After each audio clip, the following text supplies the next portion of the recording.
ਆਪਾਂ ਕਹਿ ਸਕਦੇ ਹਾਂ it was the clash of civilisation for ਸਿੱਖ। ਸੋ ਸਾਡਾ ਇਹ 1984 ਆ ਜਿਹੜਾ it was the clash of civilisation. ਸੋ ਇਸ ਤਰ੍ਹਾਂ ਦਾ ਇਹ ਹੈਗਾ ਵੀ ਸਾਡਾ ਇਹ ਕਲੈਸ਼ ਆਫ ਸਿਵਲਾਈਜੇਸ਼ਨ ਸੀ। ਹੁਣ ਜਿਹੜਾ 5 ਸਦੀਆਂ ਦਾ ਵੈਰ ਦੀ ਆਪਾਂ ਗੱਲ ਕਰ ਰਹੇ ਹਾਂ, ਉਹ ਫਿਰ ਸਿੱਖੀਜ਼ਮ ਦੇ ਸ਼ੁਰੂ ਤੋਂ ਹੀ ਕੰਮ ਸ਼ੁਰੂ ਹੋ ਗਿਆ। ਸੋ ਹਿੰਦੂ ਮੈਂਟੈਲਿਟੀ ਨੇ ਸਿੱਖਾਂ ਨੂੰ ਐਜ਼ ਏ ਰਿਲੀਜਨ ਔਰ ਐਜ਼ ਏ ਸਭਿਅਤਾ ਐਕਸੈਪਟ ਨਹੀਂ ਕਰਿਆ।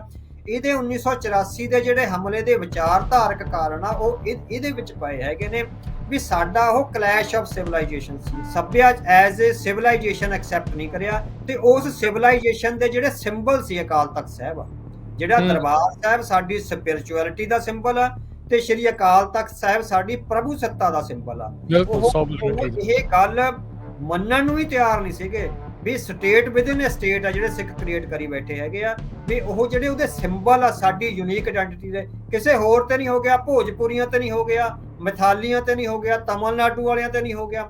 ਇਹ ਉਹਨਾਂ ਵੱਲੋਂ ਇੱਕ ਬਹੁਤ ਹੀ ਹਲਕੀ ਕਿਸਮ ਦੀ ਡੈਫੀਨੇਸ਼ਨ ਆ ਰਹੀ ਆ ਵੀ ਸਿੱਖਾਂ ਨੇ ਐਮਰਜੈਂਸੀ ਵਿੱਚ ਇੰਦਰਾ ਦਾ ਵਿਰੋਧ ਕਰਿਆ ਸੀ, ਇਸ ਕਰਕੇ ਜਿਹੜਾ ਹੈਗਾ ਵੀ ਉਹਨੇ ਸਿੱਖਾਂ ਨੂੰ ਸਬਕ ਸਿਖਾਉਣ ਲਈ ਇਹ ਸਾਰਾ ਕੁਝ ਕਰਿਆ। ਔਰ ਉਹਦੇ ਚੋਂ ਵਾਰ-ਵਾਰ ਆਉਂਦਾ ਵੀ ਸੰਤ ਜਰਨੈਲ ਸਿੰਘ ਭਿੰਡਰਾਂ ਵਾਲੇ ਨੂੰ ਇਹਨੇ ਇੰਦਰਾ ਗਾਂਧੀ ਨੇ ਜਾਂ ਗਿਆਨੀ ਜੈਲ ਸਿੰਘ ਨੇ ਖੜਾ ਕਰਿਆ। ਸੋ ਸੰਤਾਂ ਵਰਗੀ ਐਡੀ ਵੱਡੀ ਮਹਾਨ ਸਪਿਰਿਚੁਅਲ ਸ਼ਖਸੀਅਤ ਨੂੰ ਖੜਾ ਕਰਨ ਲਈ ਹਨਾ ਵੀ ਜੇ ਇੰਦਰਾ ਗਾਂਧੀ ਦੀ ਲੋੜ ਪੈ ਗਈ ਤਾਂ ਸਿੱਖਾਂ ਦਾ 500 ਸਾਲਾਂ ਦਾ ਇਤਿਹਾਸ ਕਿੱਥੇ ਜਾਣਾ ਸੀ। ਤੁਸੀਂ ਸੋਚਣ ਵਾਲੀ ਗੱਲ ਹੈ ਨਾ।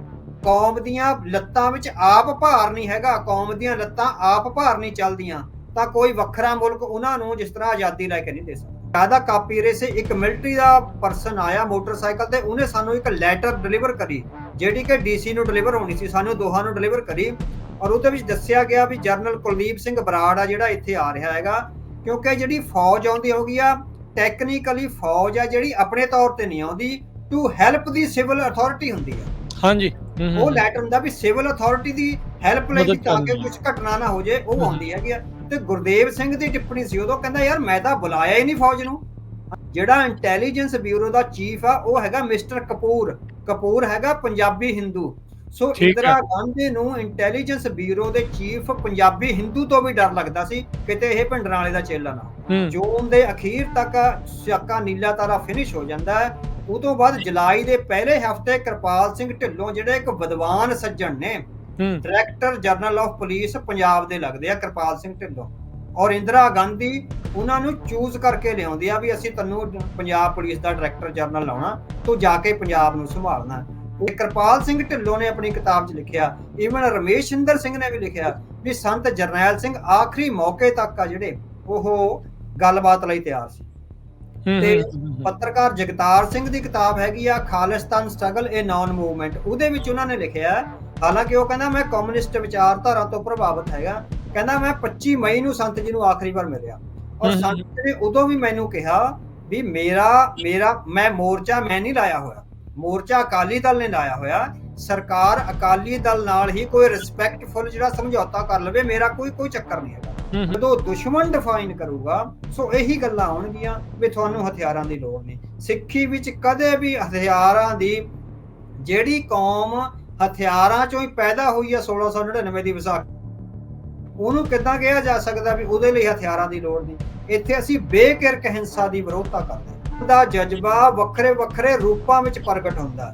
ਜੇ ਕੌਮ ਆਪਣੀ ਕਿਸਾਨੀ ਦੀਆਂ ਮੰਗਾਂ ਲਈ ਸੰਘਰਸ਼ ਕਰ ਰਹੀ ਆ ਤਾਂ ਅਸਲ 'ਚ ਕਿਸਾਨੀ ਤਾਂ ਮਖੌਟਾ ਹੈ, ਉਹਦੀ ਅਸਲ ਭਾਵਨਾ ਤਾਂ ਉਹ ਆਜ਼ਾਦੀ ਪਈ ਆ ਜਿਹੜੀ 1984 ਵਿੱਚ ਨਿਸ਼ਾਨਾ ਮਿਥਿਆ ਗਿਆ। ਕੌਮ ਇਹ ਨਾ ਹੋਵੇ ਵੀ ਪੋਲੀਟੀਕਲ ਨਿਸ਼ਾਨਾ ਪ੍ਰਾਪਤ ਕਰਨ ਦੀ ਦੌੜ ਵਿੱਚ ਆਪਣੀ ਹੋਂਦ ਗਵਾ ਲਵੇ। ਕਿਸੇ ਕੌਮ ਲਈ ਸਭ ਤੋਂ ਪਹਿਲੀ ਜਿਹੜੀ ਮਹੱਤਵਪੂਰਨ ਗੱਲ ਆਪਣੀ ਹੋਂਦ ਦੀ ਰਾਖੀ ਹੁੰਦੀ ਆ ਵੀ ਸਾਡੀ ਹੋਂਦ ਨਾ ਗਵਾਚ ਜਾਵੇ, ਭਾਵੇਂ ਅਸੀਂ ਸਿਆਸੀ ਤੌਰ ਤੇ ਗੁਲਾਮ ਰਹਿ ਜਾਈਏ ਕਿਸੇ ਹੋਰ ਕੌਮ ਦੇ, ਪਰ ਸਭ ਤੋਂ ਪਹਿਲ ਹੋਂਦ ਨੂੰ ਦੇਣੀ ਆ ਵੀ ਸਾਡੀ ਹੋਂਦ ਨਾ ਟੁੱਟ ਜੇ। ਪੰਜਾਬੀ ਰੇਡੀਓ USA ਸੁਣ ਰਹੇ ਸਾਰੇ ਹੀ ਸਰੋਤਿਆਂ ਨੂੰ, ਸਾਰੇ ਹੀ ਸੋਸ਼ਲ ਮੀਡੀਆ ਦੇ ਜ਼ਰੀਏ ਜੁੜੇ ਹੋਏ ਦਰਸ਼ਕਾਂ ਨੂੰ ਜੀ ਆਇਆਂ ਨੂੰ ਆਖਦੇ ਹਾਂ, ਸਵਾਗਤ ਕਰਦੇ ਹਾਂ ਅੱਜ ਦੀ ਵਿਸ਼ੇਸ਼ ਗੱਲਬਾਤ ਦੇ ਵਿੱਚ। ਜਿਵੇਂ ਆਪਾਂ ਸਭ ਜਾਣਦੇ ਹਾਂ, ਸ਼ਹੀਦੀ ਹਫ਼ਤਾ ਜੂਨ ਦਾ ਇਹ ਘੱਲੂਘਾਰਾ, ਜੋ ਕਿ ਸਿੱਖਾਂ ਦੇ ਵਿੱਚ ਆਪਾਂ ਇਸ ਨੂੰ ਤੀਜੇ ਘੱਲੂਘਾਰੇ ਦੇ ਨਾਮ ਦੇ ਨਾਲ ਵੀ ਜਾਣਦੇ ਹਾਂ, ਜੋ ਜੂਨ 1984 ਦੇ ਵਿੱਚ ਵਾਪਰਿਆ। ਸ਼੍ਰੀ ਅਕਾਲ ਤਖਤ ਸਾਹਿਬ, ਸ਼੍ਰੀ ਦਰਬਾਰ ਸਾਹਿਬ ਤੇ 30-38 ਤੋਂ ਵੱਧ ਜਿਹੜੇ ਗੁਰੂ ਘਰਾਂ ਦੇ ਉੱਤੇ ਉਸ ਟਾਈਮ ਦੇ ਉੱਤੇ ਭਾਰਤੀ ਹਕੂਮਤ, ਭਾਰਤੀ ਫੌਜਾਂ ਨੇ ਹਮਲੇ ਕੀਤੇ ਸੀ। ਉਸ ਦੇ ਬਾਬਤ ਆਪਾਂ ਗੱਲਬਾਤ ਕਰ ਰਹੇ ਹਾਂ। 40 ਵਰੇ ਉਸ ਘਟਨਾ ਨੂੰ ਹੋ ਚੁੱਕੇ ਆ, ਉਸ ਘੱਲੂਘਾਰੇ ਨੂੰ ਵਾਪਰ ਚੁੱਕੇ ਆ। ਉਹਨਾਂ ਸਿੰਘਾਂ ਸਿੰਘਣੀਆਂ ਨੂੰ, ਉਹਨਾਂ ਸ਼ਹੀਦਾਂ ਨੂੰ, ਉਹਨਾਂ ਵਿਚਾਰਾਂ ਨੂੰ ਆਪਾਂ ਜਿਹੜਾ ਉਹ ਯਾਦ ਕਰ ਰਹੇ ਹਾਂ। ਇਸ ਗੱਲਬਾਤ ਦੇ ਵਿੱਚ ਵਿਸ਼ੇਸ਼ ਤੌਰ ਦੇ ਉੱਤੇ ਆਪਣੇ ਨਾਲ ਅੱਜ ਜੁੜ ਚੁੱਕੇ ਨੇ ਅਵਤਾਰ ਸਿੰਘ ਜੀ। ਅਵਤਾਰ ਸਿੰਘ ਜੀ, ਸਵਾਗਤ ਹੈ ਜੀ ਆਇਆਂ ਨੂੰ। ਵਾਹਿਗੁਰੂ ਜੀ ਕਾ ਖਾਲਸਾ, ਵਾਹਿਗੁਰੂ ਜੀ ਕੀ ਫਤਿਹ। ਵਾਹਿਗੁਰੂ ਜੀ ਕਾ ਖਾਲਸਾ, ਵਾਹਿਗੁਰੂ ਜੀ ਕੀ ਫਤਿਹ ਜੀ। ਅਵਤਾਰ ਸਿੰਘ ਜੀ, ਜਿੱਦਾਂ ਆਪਾਂ ਗੱਲ ਕਰ ਰਹੇ ਹਾਂ, ਆਪਾਂ ਇਹ ਦੇਖਿਆ ਵੀ ਆ ਜਿਹੜਾ ਇਹ ਘੱਲੂਘਾਰ ਆ, ਸਿੱਖਾਂ ਦੇ ਵਿੱਚ ਘੱਲੂਘਾਰ ਆ, ਪਰ ਆਪਾਂ ਕਿਤੇ ਨਾ ਕਿਤੇ ਇਹ ਵੀ ਦੇਖਿਆ ਵੀ ਇਸ ਦਾ ਇੱਕ ਵੱਖਰਾ ਨਾਮ, ਪ੍ਰੋਪੇਗੰਡੇ ਵਾਲਾ ਨਾਮ ਵੀ ਜਿਹੜਾ ਉਹ ਆਪਰੇਸ਼ਨ ਬਲੂ ਸਟਾਰ ਕਰਕੇ ਵੀ ਜਿਹੜਾ ਉਹ ਜਾਣਿਆ ਜਾਂਦਾ। ਹੋਰ ਵੀ ਕਈ ਤਰੀਕੇ ਦੀ ਜਿਹੜਾ ਪ੍ਰੋਪੇਗੰਡਾ ਇਸ ਦੇ ਵਿੱਚ ਹੋਇਆ। ਇਹੀ ਨਹੀਂ, ਕਈ ਲੋਕਾਂ ਤੱਕ ਤਾਂ ਇਹ ਵੀ ਵਹਿਮ ਜਾਂ ਉਹਨਾਂ ਨੂੰ ਇਹ ਵੀ ਪ੍ਰੋਪੇਗੰਡਾ ਕਰਕੇ ਮਨਾਂ ਦੇ ਵਿੱਚ ਉਹ ਵਿਚਾਰ ਪਾ ਦਿੱਤਾ ਗਿਆ ਵੀ ਦੰਗੇ ਸੀਗੇ, ਵੀ ਜਿਹੜੇ ਕਤਲੇਆਮ ਨੂੰ ਵੀ ਉਹ ਦੰਗੇ ਜਿਹੜੇ ਉਹ ਸ਼ਬਦ ਦੇ ਨਾਲ ਉਹਨਾਂ ਨੇ ਰਿਪਲੇਸ ਜਿਹੜਾ ਉਹ ਕਰ ਲਿਆ। ਅੱਜ ਉਸ ਦੀ ਆਪਾਂ 40 ਵਰੇ ਹੋ ਗਏ ਆ, ਉਹਨਾਂ ਯਾਦ ਵੀ ਕਰਾਂਗੇ, ਉਹਨਾਂ ਵਿਚਾਰਾਂ ਨੂੰ ਵੀ ਜਿਹੜਾ ਉਹ ਸਮਝਣ ਦੀ ਕੋਸ਼ਿਸ਼ ਕਰਾਂਗੇ।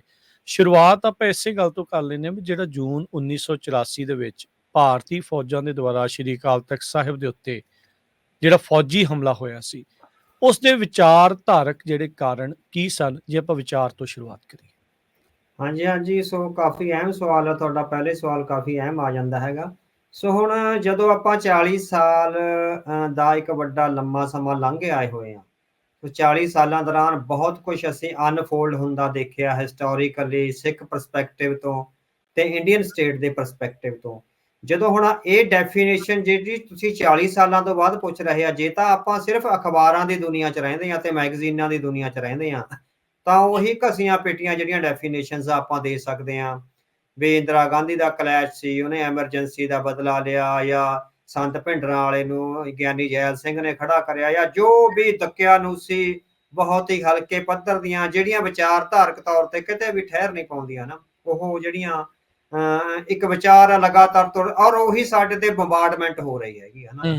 ਸੋ ਜਿਹੜੀਆਂ ਡੈਫੀਨੇਸ਼ਨਸ ਆਈਆਂ ਨੇ ਉਹ ਇੰਡੀਅਨ ਸਟੇਟ ਦੇ ਪਰਸਪੈਕਟਿਵ ਤੋਂ ਆਈਆਂ ਨੇ, ਚਾਹੇ ਇੰਡੀਆ ਦੇ ਆਫੀਸਰਸ ਨੇ ਕਿਤਾਬਾਂ ਲਿਖੀਆਂ ਜਿਹੜੇ ਇਨਵੋਲਡ ਰਹੇ ਆ, ਸੋ ਚਾਹੇ ਕੁਲਦੀਪ ਨਈਅਰ ਵਰਗੇ ਜਿਹੜੇ ਹਲਕੀ ਕਿਸਮ ਦੇ ਦਕਿਆਨੂਸੀ ਪੱਤਰਕਾਰ ਸੀ ਉਹਨਾਂ ਨੇ ਲਿਖੀਆਂ, ਜਾਂ ਹੋਰ ਕਿਸੇ ਨੇ ਵੀ ਲਿਖੀਆਂ, ਜਾਂ ਖੁਸ਼ਵੰਤ ਸਿੰਘ ਨੇ ਵੀ ਲਿਖਿਆ ਹੋਇਆ ਨਾ। ਸੋ ਉਹਨਾਂ ਸਾਰਿਆਂ ਦੀਆਂ ਜਿਹੜੀਆਂ ਡੈਫੀਨੇਸ਼ਨਸ ਉਹੀ ਆਉਂਦੀਆਂ ਵੀ ਇਹ ਬਿਲਕੁਲ ਪੋਲੀਟੀਕਲ ਐਂਗਲ ਸੀ। ਉਹ ਅੱਜ ਅਸੀਂ 40 ਸਾਲਾਂ ਬਾਅਦ ਜਦ ਇੱਕ ਗੰਭੀਰ ਹਿਸਟਰੀ ਦੇ ਵਿਦਿਆਰਥੀ ਦੇ ਤੌਰ ਤੇ ਇਹਨੂੰ ਦੇਖਦੇ ਹਾਂ, ਤਾਂ ਉਹ ਜਸਟ ਉਹਦਾ ਪੋਲੀਟੀਕਲ ਐਂਗਲ ਨਹੀਂ ਸੀਗਾ, ਇਹਦੇ ਬਹੁਤ ਹੀ ਡੀਪ ਆਈਡੀਓਲੋਜੀਕਲ ਐਂਗਲ ਸੀਗੇ। ਸੋ ਅੱਜ ਆਪਾਂ ਕਹਿ ਸਕਦੇ ਹਾਂ it was the clash of civilisation for Sikhism. So ਸਾਡਾ ਇਹ 1984 ਆ ਜਿਹੜਾ, it was the clash of civilisations ਨਾ। ਸੋ ਅਸੀਂ ਇੱਕ ਸਿਵਲਾਈਜੇਸ਼ਨ ਆ, ਅਸੀਂ ਜਸਟ ਇੱਕ ਰਿਲੀਜਨ ਜਾਂ ਇੱਕ ਕੌਮ ਨਹੀਂ ਹੈਗੇ, ਅਸੀਂ ਪੂਰੀ ਸਭਿਅਤਾ, ਪੂਰੀ ਤਰਜ਼ੇ ਜ਼ਿੰਦਗੀ ਆ। It was a unique and different ਆ ਜਿਹੜਾ ਵੇ ਆਫ ਲਾਈਫ ਆ ਜਿਹੜੀ ਸਿੱਖੀ ਆ। ਸੋ ਜਿਹੜੀਆਂ ਉਸ ਵੇਲੇ ਬਾਕੀ ਸਿਵਲਾਈਜੇਸ਼ਨ ਸੀਗੀਆਂ ਉਹਨਾਂ ਨਾਲ ਸਾਡਾ ਜਿਹੜਾ ਕਲੈਸ਼ ਆ। ਸੋ ਮੈਂ ਰਿਲੀਜਨ ਦਾ ਸਟੂਡੈਂਟ ਆ, ਹਿਸਟਰੀ ਦਾ ਸਟੂਡੈਂਟ ਆ। ਸੋ ਪਿਛਲੇ ਦਿਨੀ ਇੱਕ ਖੋਜ ਦੇ ਦੌਰਾਨ ਹੀ ਮੈਨੂੰ ਇਹ ਪ੍ਰੋਫੈਸਰ ਜਨ ਐਸਮਾਨ ਹੈਗੇ ਆ, ਜਰਮਨ ਦੇ ਰਿਲੀਜਨ ਦੇ ਬਹੁਤ ਵੱਡੇ ਵਿਦਵਾਨ ਹੈਗੇ ਆ। ਸੋ ਰਿਲੀਜੀਅਸ ਸਟੱਡੀਜ਼ ਦੇ ਉਹ ਵਿਦਵਾਨ ਨੇ, ਹੈਡਲਬਰਾ ਯੂਨੀਵਰਸਿਟੀ ਦੇ ਹੈਡ ਆਫ ਡਿਪਾਰਟਮੈਂਟ ਨੇ ਹਿਸਟਰੀ ਦੇ। ਉਹਨਾਂ ਦੀ ਇੱਕ ਕਿਤਾਬ ਹੈਗੀ ਆ ਰਿਲੀਜਨ ਐਂਡ ਕਲਚਰਲ ਮੈਮਰੀ। ਸੋ ਮੈਂ ਇਹ ਪੜ੍ਹ ਰਿਹਾ ਸੀ। ਜੇ ਤੁਸੀਂ ਦੇਖੋ ਵੀ 1984 ਦੇ ਕਾਂਡ ਬਾਰੇ ਨਾ ਇੱਕ ਲਹਿੰਦੇ ਪੰਜਾਬ ਦੇ ਕਵੀ ਆ ਅਫਜ਼ਲ ਅਹਿਸਨ ਰੰਧਾਵਾ। ਅਫਜ਼ਲ ਅਹਿਸਨ ਰੰਧਾਵਾ ਦੀ ਇੱਕ ਕਵਿਤਾ ਹੈ ਓੜਕ ਮੁੱਕੇਗੀ ਇਹ ਰਾਤ, ਹਨਾ ਵੀ ਉਹ ਦਰਬਾਰ ਸਾਹਿਬ ਤੇ ਹੋਏ ਹਮਲੇ ਤੇ ਅਕਾਲ ਤਖਤ ਸਾਹਿਬ ਤੇ ਹੋਏ ਹਮਲੇ ਦਾ ਬਹੁਤ ਹੀ ਆਪਾਂ ਕਹਿ ਸਕਦੇ ਵੀ ਇੰਨਾ ਵਧੀਆ, ਸੁੱਚਾ ਤੇ ਪਵਿੱਤਰ ਆ ਜਿਹੜਾ ਉਹ ਵਰਣਨ ਕਰਦੇ ਹੈਗੇ ਆ। ਬਿਲਕੁਲ ਇਹਦੇ ਵਿੱਚੋਂ ਜੋ ਕਤਲੇਆਮ ਹੋਇਆ ਉਹਨਾਂ ਨੇ ਬਹੁਤ ਹੀ ਸਟੀਕ ਸ਼ਬਦਾਂ ਨਾਲ ਨਾ ਉਹਨੂੰ ਪੜ੍ਹਿਆ ਹੈ। ਉਹਦੇ ਵਿੱਚ ਉਹਨਾਂ ਨੇ ਇੱਕ ਲਿਖਿਆ ਵੀ ਹਾਏ ਵੈਰੀਆਂ ਕੱਢ ਵਿਖਾਲਿਆ 5 ਸਦੀਆਂ ਦਾ ਵੈਰ। ਉਹ ਹਲਕੇ ਪੱਧਰ ਤੇ ਜਿਹੜੇ ਅਖਬਾਰੀ ਪੱਤਰਕਾਰ ਨੇ ਜਾਂ ਜਿਹੜੇ ਟੈਲੀਵਿਜ਼ਨ ਜਰਨਲਿਸਟ ਨੇ ਉਹਨਾਂ ਨੂੰ ਇਹ ਲੱਗੂਗਾ ਵੀ ਇਹ ਤੁਸੀਂ ਵਧਾ ਚੜਾ ਕੇ ਜਿਹੜੀ ਅੱਗੇ ਗੱਲ ਕਰ ਰਹੇ ਹੋ ਵੀ ਨਹੀਂ ਸਿੱਖ ਤਾਂ ਟੈਰਰਿਸਟ ਹੀ ਨੇ। ਜਿਹੜੇ ਸਿੱਖਾਂ ਨੂੰ ਟੈਰਰਿਸਟ ਮੰਨ ਕੇ ਹੀ ਚੱਲ ਰਹੇ ਆ ਉਹਨਾਂ ਲਈ ਇਹ ਗੱਲ ਅਹਿਮ ਨਹੀਂ ਹੋਵੇਗੀ। ਪਰ ਜਦੋਂ ਮੈਂ ਆਹ ਕਿਤਾਬ ਪੜ੍ਹ ਰਿਹਾ ਸੀ ਜਨ ਐਸਮਾਨ ਦੀ, ਉਹਨਾਂ ਨੇ ਬਹੁਤ ਇੱਕ ਕਮਾਲ ਦਾ ਉਹ ਲੈ ਕੇ ਆਂਦਾ। ਉਹ ਕਹਿੰਦਾ ਵੀ ਜਿਹੜੀਆਂ ਰਿਲੀਜਨ ਦੇ ਵਿੱਚ ਨਾ, ਰਿਲੀਜੀਅਸ ਸਟੱਡੀਜ਼ ਵਿੱਚ ਜਾਂ ਰਿਲੀਜੀਅਸ ਦੁਨੀਆ ਵਿੱਚ ਇੱਕ ਬਹੁਤ ਵੱਡਾ ਇਨਕਲਾਬ ਆਇਆ, ਬੜਾ ਵੱਡਾ ਪੈਰਾਡਾਈਮ ਸ਼ਿਫਟ ਆਇਆ। ਉਹ ਕਹਿੰਦੇ ਜਿਹੜੇ ਉਹਨਾਂ ਨੇ ਦੋ ਉਹਦੇ ਵਿੱਚ ਵੰਡਿਆ ਰਿਲੀਜੀਅਸ ਨੂੰ, ਵਿਚ ਆਰ ਪ੍ਰਾਇਮਰੀਲੀ ਸੈਕੰਡਰੀ ਰਿਲੀਜਨਸ।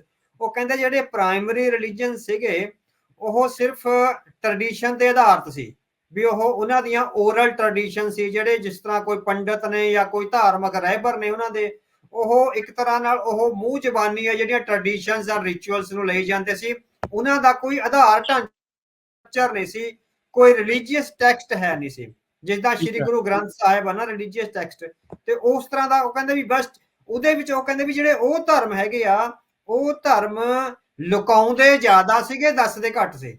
ਓਕੇ, ਉਹਨਾਂ ਨੂੰ ਉਹ ਮਿਸਟ ਵਾਲੇ ਧਰਮ ਦੱਸਦਾ ਹੈਗਾ। ਸੋ ਪ੍ਰਾਇਮਰੀ ਰਿਲੀਜਨਸ ਐਂਡ ਸੈਕੰਡਰੀ ਰਿਲੀਜਨਸ। ਤੇ ਉਹ ਕਹਿੰਦਾ ਵੀ ਜਿਹੜੇ ਉਹਦਾ ਜੇ ਮੈਂ ਉਹਦਾ ਹੀ ਪੜ੍ਹ ਕੇ ਦਿਖਾਵਾਂ, ਵੇਅਰ ਪ੍ਰੀਵੀਅਸਲੀ ਦੀ ਟੈਕਸਟ ਵਾਸ ਐਮਬੈਡਡ ਇਨ ਦੀ ਰਿਚੁਅਲ। ਕਹਿੰਦਾ ਜਿਹੜਾ ਟੈਕਸਟ ਸੀ ਸੈਕੰਡਰੀ ਸੀ, ਜਿਹੜੀਆਂ ਰੀਤੀ ਰਿਵਾਜ ਆ, ਝੂਠੇ ਰੀਤੀ ਰਿਵਾਜ ਆ, ਉਹਨਾਂ ਨੂੰ ਪ੍ਰਾਇਮੇਸੀ ਦਿੱਤੀ ਹੋਈ ਸੀ। Wear previously embedded in the ritual and subordinated text in the shape of body of canonic writings becomes the pivotal factor and the ritual is left only a framing accompanying the function। ਸੋ ਕਹਿੰਦਾ ਵੀ ਇਹ ਇੱਕ ਤਰ੍ਹਾਂ ਨਾਲ paradigm shift ਆਇਆ। ਉਹ ਕਹਿੰਦਾ book based religions on the other hand all arise from a radical rupture with the tradition। ਸੋ ਜਿਹੜੇ book based religion ਆਏ ਉਹ ਦੱਸਦਾ ਹੈਗਾ ਵੀ ਜਦੋਂ book based ਇਹ ਇੱਕ ਪੈਰਾਡਾਈਮ ਸ਼ਿਫਟ ਹੋਇਆ, ਜਿਹੜੇ ਰਿਚੁਅਲ ਬੇਸਡ ਰਿਲੀਜਨ ਸੀਗੇ ਉਹਦੇ ਚੋਂ ਉਹ 6 ਜਿਹੜੇ ਰਿਲੀਜਨ ਆ ਉਹਨਾਂ ਨੂੰ ਦੁਨੀਆ ਦੇ ਸਭ ਤੋਂ ਮਹਾਨ ਔਰ ਉੱਤਮ ਜਿਹੜੇ ਬੁੱਕ ਬੇਸਡ ਰਿਲੀਜਨ ਮੰਨਦਾ, ਕ੍ਰਿਸਚੈਨਿਟੀ, ਜੂਡਾਇਜ਼ਮ, ਇਸਲਾਮ ਤੇ ਚੌਥੇ ਨੰਬਰ ਤੇ ਸਿੱਖੀਜ਼ਮ ਨੂੰ ਲੈਂਦਾ। ਚੌਥਾ ਨੰਬਰ ਸਿੱਖੀਜ਼ਮ ਦਾ, ਪੰਜਵਾਂ ਬੁੱਧਿਜ਼ਮ ਦਾ ਤੇ ਛੇਵਾਂ ਜੈਨਿਜ਼ਮ ਦਾ। ਕਹਿੰਦਾ it was a paradigm shift, total rupture ਸੀਗਾ ਪੁਰਾਣੀ, ਜਿੱਦਾਂ ਆਪਾਂ ਕਹਿੰਦੇ ਨੇ ਵੀ ਸਿੱਖ ਤਾਂ ਹਿੰਦੂਆਂ ਚੋਂ ਆਏ ਨੇ, ਪਰ ਜਨ ਐਸਮਾਨ ਨੇ ਕਲੀਅਰ ਕਰਿਆ ਵੀ ਜਦੋਂ ਰੈਵੂਲੇਸ਼ਨ ਜਿਹੜਾ ਇਲਹਾਮ ਦੇ ਆਧਾਰਿਤ ਧਰਮ ਪੈਦਾ ਹੁੰਦਾ, ਗੁਰੂ ਨਾਨਕ ਸਾਹਿਬ ਨੇ ਇਲਹਾਮ ਦੇ ਆਧਾਰਿਤ ਧਰਮ ਪੈਦਾ ਕਰਿਆ। ਜਦੋਂ ਉਹ ਵੇਈ ਨਦੀ ਵਿੱਚ ਜਾਂਦੇ ਆ ਤਾਂ ਉਸ ਉੱਥੋਂ ਇਲਹਾਮ ਲੈ ਕੇ ਜਿਹੜਾ ਆਉਂਦੇ ਆ, ਉਹ ਤੋਂ ਬਾਅਦ ਜਿਹੜਾ ਸਿੱਖ ਰਿਲੀਜਨ ਦੀ ਆਪਾਂ ਉਹ ਮੰਨਦੇ ਆ ਵੀ ਆਧਾਰ ਢਾਂਚਾ ਰੱਖਿਆ ਗਿਆ ਨਾ। ਸੋ ਜਿਹੜੇ ਇਲਹਾਮ ਦੇ ਆਧਾਰਿਤ ਧਰਮ ਜਿਹੜੇ ਟੈਕਸਟ ਬੇਸਡ ਰਿਲੀਜਨ ਨੇ, ਸੋ ਉਹਨਾਂ ਦੇ ਕੰਪਲੀਟ ਰਪਚਰ ਆ, ਪੈਰਾਡਾਈਮ ਸ਼ਿਫਟ ਹੁੰਦਾ ਵੀ ਪੁਰਾਣੀ ਸਮੁੱਚੀ ਸੱਭਿਅਤਾ ਤੇ ਪੁਰਾਣੀਆਂ ਸਮੁੱਚੀਆਂ ਜਨਮਾਂਤਰਾਂ ਨਾਲੋਂ ਤੁਹਾਡਾ ਤੋੜ ਵਿਛੇੜਾ, ਤੁਸੀਂ ਇੱਕ ਨਵੇਂ ਮਨੁੱਖ ਦੇ ਤੌਰ ਤੇ ਸਿਰਜੇ ਹੋ। ਸੋ ਸਿੱਖੀਜ਼ਮ ਆ ਜਿਹੜਾ ਇੱਕ ਨਵੇਂ ਜਿਹੜਾ ਰਿਲੀਜਨ, ਨਵੀਂ ਕੌਮ ਔਰ ਨਵੀਂ ਸੱਭਿਅਤਾ ਦੇ ਤੌਰ ਤੇ ਸਿਰਜ ਹੋਇਆ। ਜਿਹੜੀ ਇੰਡੀਅਨ ਰਿਲੀਜੀਅਸ ਟ੍ਰੈਡੀਸ਼ਨ ਸੀ, ਇੰਡੀਅਨ ਰਿਲੀਜੀਅਸ ਟ੍ਰੈਡੀਸ਼ਨਸ ਵਿੱਚ ਤੁਸੀਂ ਦੇਖੋ ਵੀ ਸਾਰਾ ਕੁਝ ਬੰਦੇ ਦੀ ਸਵੈ ਤੱਕ ਸੀ, ਵੀ ਬੰਦੇ ਨੇ ਆਪ ਮੁਕਤ ਹੋਣਾ, ਹੋਰ ਕਿਸੇ ਦੀ ਮੁਕਤੀ ਹੋਵੇ ਚਾਹੇ ਨਾ ਹੋਵੇ। ਟ੍ਰੈਡੀਸ਼ਨ ਦੇ ਸਾਰੇ ਸੈਕਟ, ਚਾਹੇ ਹਿੰਦੂਇਜ਼ਮ ਆ, ਚਾਹੇ ਉਹ ਜੋਗੀ ਸੀ, ਨਾਥ ਸੀ, ਤਪਸਵੀ ਸੀ ਜਾਂ ਨਿਰਮਲੇ ਸੀ, ਉਹਨਾਂ ਸਾਰਿਆਂ ਦਾ ਸੀ ਵੀ ਮੈਂ ਨਿੱਜੀ ਤੌਰ ਤੇ ਮੁਕਤ ਹੋਣਾ। ਉਹਦੇ ਲਈ ਉਹ ਪਹਾੜਾਂ 'ਚ ਚਲੇ ਜਾਂਦੇ ਸੀ, ਜੰਗਲਾਂ 'ਚ ਚਲੇ ਜਾਂਦੇ ਸੀ, ਪਰਿਵਾਰ ਤੋਂ ਦੂਰ ਹੋ ਜਾਂਦੇ ਸੀ। ਪਰ ਜਿਹੜਾ ਗੁਰਸਿੱਖੀ ਨੇ ਪੈਰਾਡਾਈਮ ਸ਼ਿਫਟ ਇਹ ਲਿਆਂਦਾ ਵੀ ਉਹਦੇ 'ਚੋਂ ਉਹਨਾਂ ਨੇ ਸੋਸ਼ਲ ਰਿਸਪੌਂਸਿਬਿਲਟੀ, ਸਭ ਤੋਂ ਪਹਿਲਾਂ ਇੰਡੀਅਨ ਰਿਲੀਜੀਅਸ ਟ੍ਰੈਡੀਸ਼ਨ ਵਿੱਚ ਜਿਹੜੀ ਸੋਸ਼ਲ ਰਿਸਪੌਂਸਿਬਿਲਟੀ ਆ ਉਹ ਸਿੱਖ ਰਿਲੀਜਨ ਵਿੱਚ ਆਈ। ਆਪਣੇ ਸੋਸ਼ਲ ਰਿਸਪੌਂਸਿਬਿਲਟੀ ਹੈ ਧਰਮ ਨਾਲ ਜੋੜੀ। ਸੋ ਉਹਦੇ ਜਿਹਦੇ ਵਿੱਚ ਆਉਂਦਾ ਵੀ ਆਪ ਮੁਕਤ ਕਰੇ ਸੰਸਾਰ। ਗੁਰੂ ਸਾਹਿਬ ਨੇ ਸਪਸ਼ਟ ਕਿਹਾ, ਆਸਾ ਦੀ ਵਾਰ ਚ ਆਉਂਦਾ ਜਿਨੀ ਵਿੱਚੇ ਮਾਇਆ ਪਾਇਆ, ਹਨਾ। ਸੋ ਉਹ ਤੋਂ ਪਹਿਲਾਂ ਦੇ ਇੰਡੀਅਨ ਰਿਲੀਜਨ ਟ੍ਰੈਡੀਸ਼ਨ ਵਿੱਚ ਕਦੇ ਨਹੀਂ ਸੀ ਆਇਆ ਵੀ ਜਿਨੀ ਵਿੱਚੇ ਮਾਇਆ ਪਾਇਆ। ਉਹ ਸੀਗਾ ਵੀ ਘਰ ਤੋਂ ਭੱਜਣਾ ਪੈਣਾ ਹੈਗਾ, ਕੋਈ ਸੋਸ਼ਲ ਰਿਸਪੌਂਸਿਬਿਲਟੀ ਨਹੀਂ। ਜਦੋਂ ਸੋਸ਼ਲ ਰਿਸਪੌਂਸਿਬਿਲਟੀ ਆਊਗੀ ਫਿਰ ਸਟਰਗਲ ਆਊਗੀ, ਜਦੋਂ ਸਟਰਗਲ ਆਊਗੀ ਫਿਰ ਜੇਲਾਂ ਆਉਣਗੀਆਂ, ਜਦੋਂ ਜੇਲਾਂ ਹਥਿਆਰ ਆਉਣਗੇ। ਸੋ ਇਹ ਇੱਕ ਪੂਰਾ ਪੈਰਾਡਾਈਮ ਸ਼ਿਫਟ ਸੀ ਜਿਹਨੂੰ ਹਿੰਦੂ ਰਿਲੀਜੀਅਸ ਟ੍ਰੈਡੀਸ਼ਨ ਨੇ ਐਕਸੈਪਟ ਨਹੀਂ ਕਰਿਆ ਸਿੱਖਾਂ ਨੂੰ as a religious body, as a culture, as a unique history ਤੇ ਐਜ਼ ਏ ਸਿਵਲਾਈਜੇਸ਼ਨ। ਸੋ ਸਿੱਖ ਇੱਕ ਆਈਡੀਓਲੋਜੀਕਲੀ ਸਿਵਲਾਈਜੇਸ਼ਨ ਦੀ ਤਰਜਮਾਨੀ ਕਰਦੇ ਆ, ਜਿਨ੍ਹਾਂ ਨੂੰ ਕਿ ਐਕਸੈਪਟ ਨਹੀਂ ਕਰਿਆ ਗਿਆ ਇੰਡੀਅਨ ਪੋਲੀਟੀਸ਼ੀਅਨਸ ਵੱਲੋਂ, ਉਹਨਾਂ ਦੇ ਰਿਲੀਜੀਅਸ ਮਹਾਂਪੁਰਖਾਂ ਵੱਲੋਂ, ਤੇ ਪੂਰੀ ਇੱਕ ਤਰ੍ਹਾਂ ਨਾਲ ਆਪਾਂ ਕਹਿ ਸਕਦੇ ਹਾਂ ਵੀ ਪੂਰੇ ਹਿੰਦੂ ਆਬਾਦੀ ਵੱਲੋਂ। ਹੁਣ ਜਦੋਂ ਗਾਂਧੀ ਨੇ ਇਹ ਹਮਲਾ ਕਰਿਆ, ਤੁਸੀਂ ਦੇਖੋ ਭਾਰਤ ਦਾ ਪੂਰਾ ਹਿੰਦੂ ਇੰਦਰਾ ਗਾਂਧੀ ਦੀ ਪਿੱਠ ਤੇ ਬੈਠਾ ਸੀ। ਸਹੀ ਗੱਲ ਜੀ। ਸੋ ਇੰਦਰਾ ਗਾਂਧੀ ਬਹੁਤ ਕੁਝ ਐਮਰਜੈਂਸੀ ਵੇਲੇ ਵੀ ਕਰਨਾ ਚਾਹੁੰਦੀ ਸੀ, ਪਰ ਉਸ ਵੇਲੇ ਨਹੀਂ ਕਰ ਸਕੀ ਕਿਉਂਕਿ ਹਿੰਦੂ ਆਬਾਦੀ ਨੇ ਉਹਦੀ ਸਾਥ ਨਹੀਂ ਦਿੱਤਾ। ਉਹ ਵੱਡਾ ਕੁਝ ਕਰਨ ਦੇ ਬਾਵਜੂਦ ਵੀ ਉਹਨਾਂ ਕੁਝ ਨਹੀਂ ਕਰ ਸਕੀ ਜੋ 1984 ਵਿੱਚ ਕਰ ਗਈ, ਹੈ ਨਾ। ਸੋ 1984 ਵਿੱਚ ਉਹ ਇਸੇ ਕਰਕੇ ਇੰਨਾ ਵੱਡਾ ਹਮਲਾ ਕਰ ਗਈ ਵੀ ਪਰ ਐਮਰਜੈਂਸੀ ਵੇਲੇ ਨਹੀਂ ਉਹ ਕਰ ਸਕੀ, ਹੈ ਨਾ। ਸੋ ਇਸ ਤਰ੍ਹਾਂ ਦਾ ਇਹ ਹੈਗਾ ਵੀ ਸਾਡਾ ਇਹ ਕਲੈਸ਼ ਆਫ ਸਿਵਲਾਈਜੇਸ਼ਨ ਸੀ। ਹੁਣ ਜਿਹੜਾ 5 ਸਦੀਆਂ ਦਾ ਵੈਰ ਦੀ ਆਪਾਂ ਗੱਲ ਕਰ ਰਹੇ ਹਾਂ, ਉਹ ਫਿਰ ਸਿੱਖੀਜ਼ਮ ਦੇ ਸ਼ੁਰੂ ਤੋਂ ਹੀ ਕੰਮ ਸ਼ੁਰੂ ਹੋ ਗਿਆ। ਸੋ ਹਿੰਦੂ ਮੈਂਟੈਲਿਟੀ ਨੇ ਸਿੱਖਾਂ ਨੂੰ ਐਜ਼ ਏ ਰਿਲੀਜਨ ਔਰ ਐਜ਼ ਏ ਸਭਿਅਤਾ ਐਕਸੈਪਟ ਨਹੀਂ ਕਰਿਆ। ਇਹਦੇ 1984 ਦੇ ਜਿਹੜੇ ਹਮਲੇ ਦੇ ਵਿਚਾਰਧਾਰਕ ਕਾਰਨ ਆ ਉਹ ਇਹਦੇ ਵਿੱਚ ਪਏ ਹੈਗੇ ਨੇ ਵੀ ਸਾਡਾ ਉਹ ਕਲੈਸ਼ ਆਫ ਸਿਵਲਾਈਜੇਸ਼ਨ ਸੀ। ਚਾਹੇ ਮਾਈਨੋਰਿਟੀ ਪੋਲਿਟਿਕਸ ਹੋਵੇ, ਚਾਹੇ ਪ੍ਰੀ ਆਪਾਂ ਇੱਕ ਪ੍ਰੋਗਰਾਮ ਚ ਕਰਕੇ ਆਏ ਵੀ ਪ੍ਰੀ ਇੰਡੀਅਨ ਪਾਰਟੀਸ਼ਨ ਆ ਜਿਹੜੀ ਇੰਡੀਅਨ ਇੰਡੀਪੈਂਡੈਂਸ ਆ, ਉਹਦੇ ਚ ਹਿੰਦੂ ਲੀਡਰਸ਼ਿਪ ਨੇ ਕਿਸ ਤਰ੍ਹਾਂ ਸਿੱਖ ਸੰਸਥਾਵਾਂ ਤੇ ਗਲਬਾ ਪਾ ਕੇ ਰੱਖਿਆ।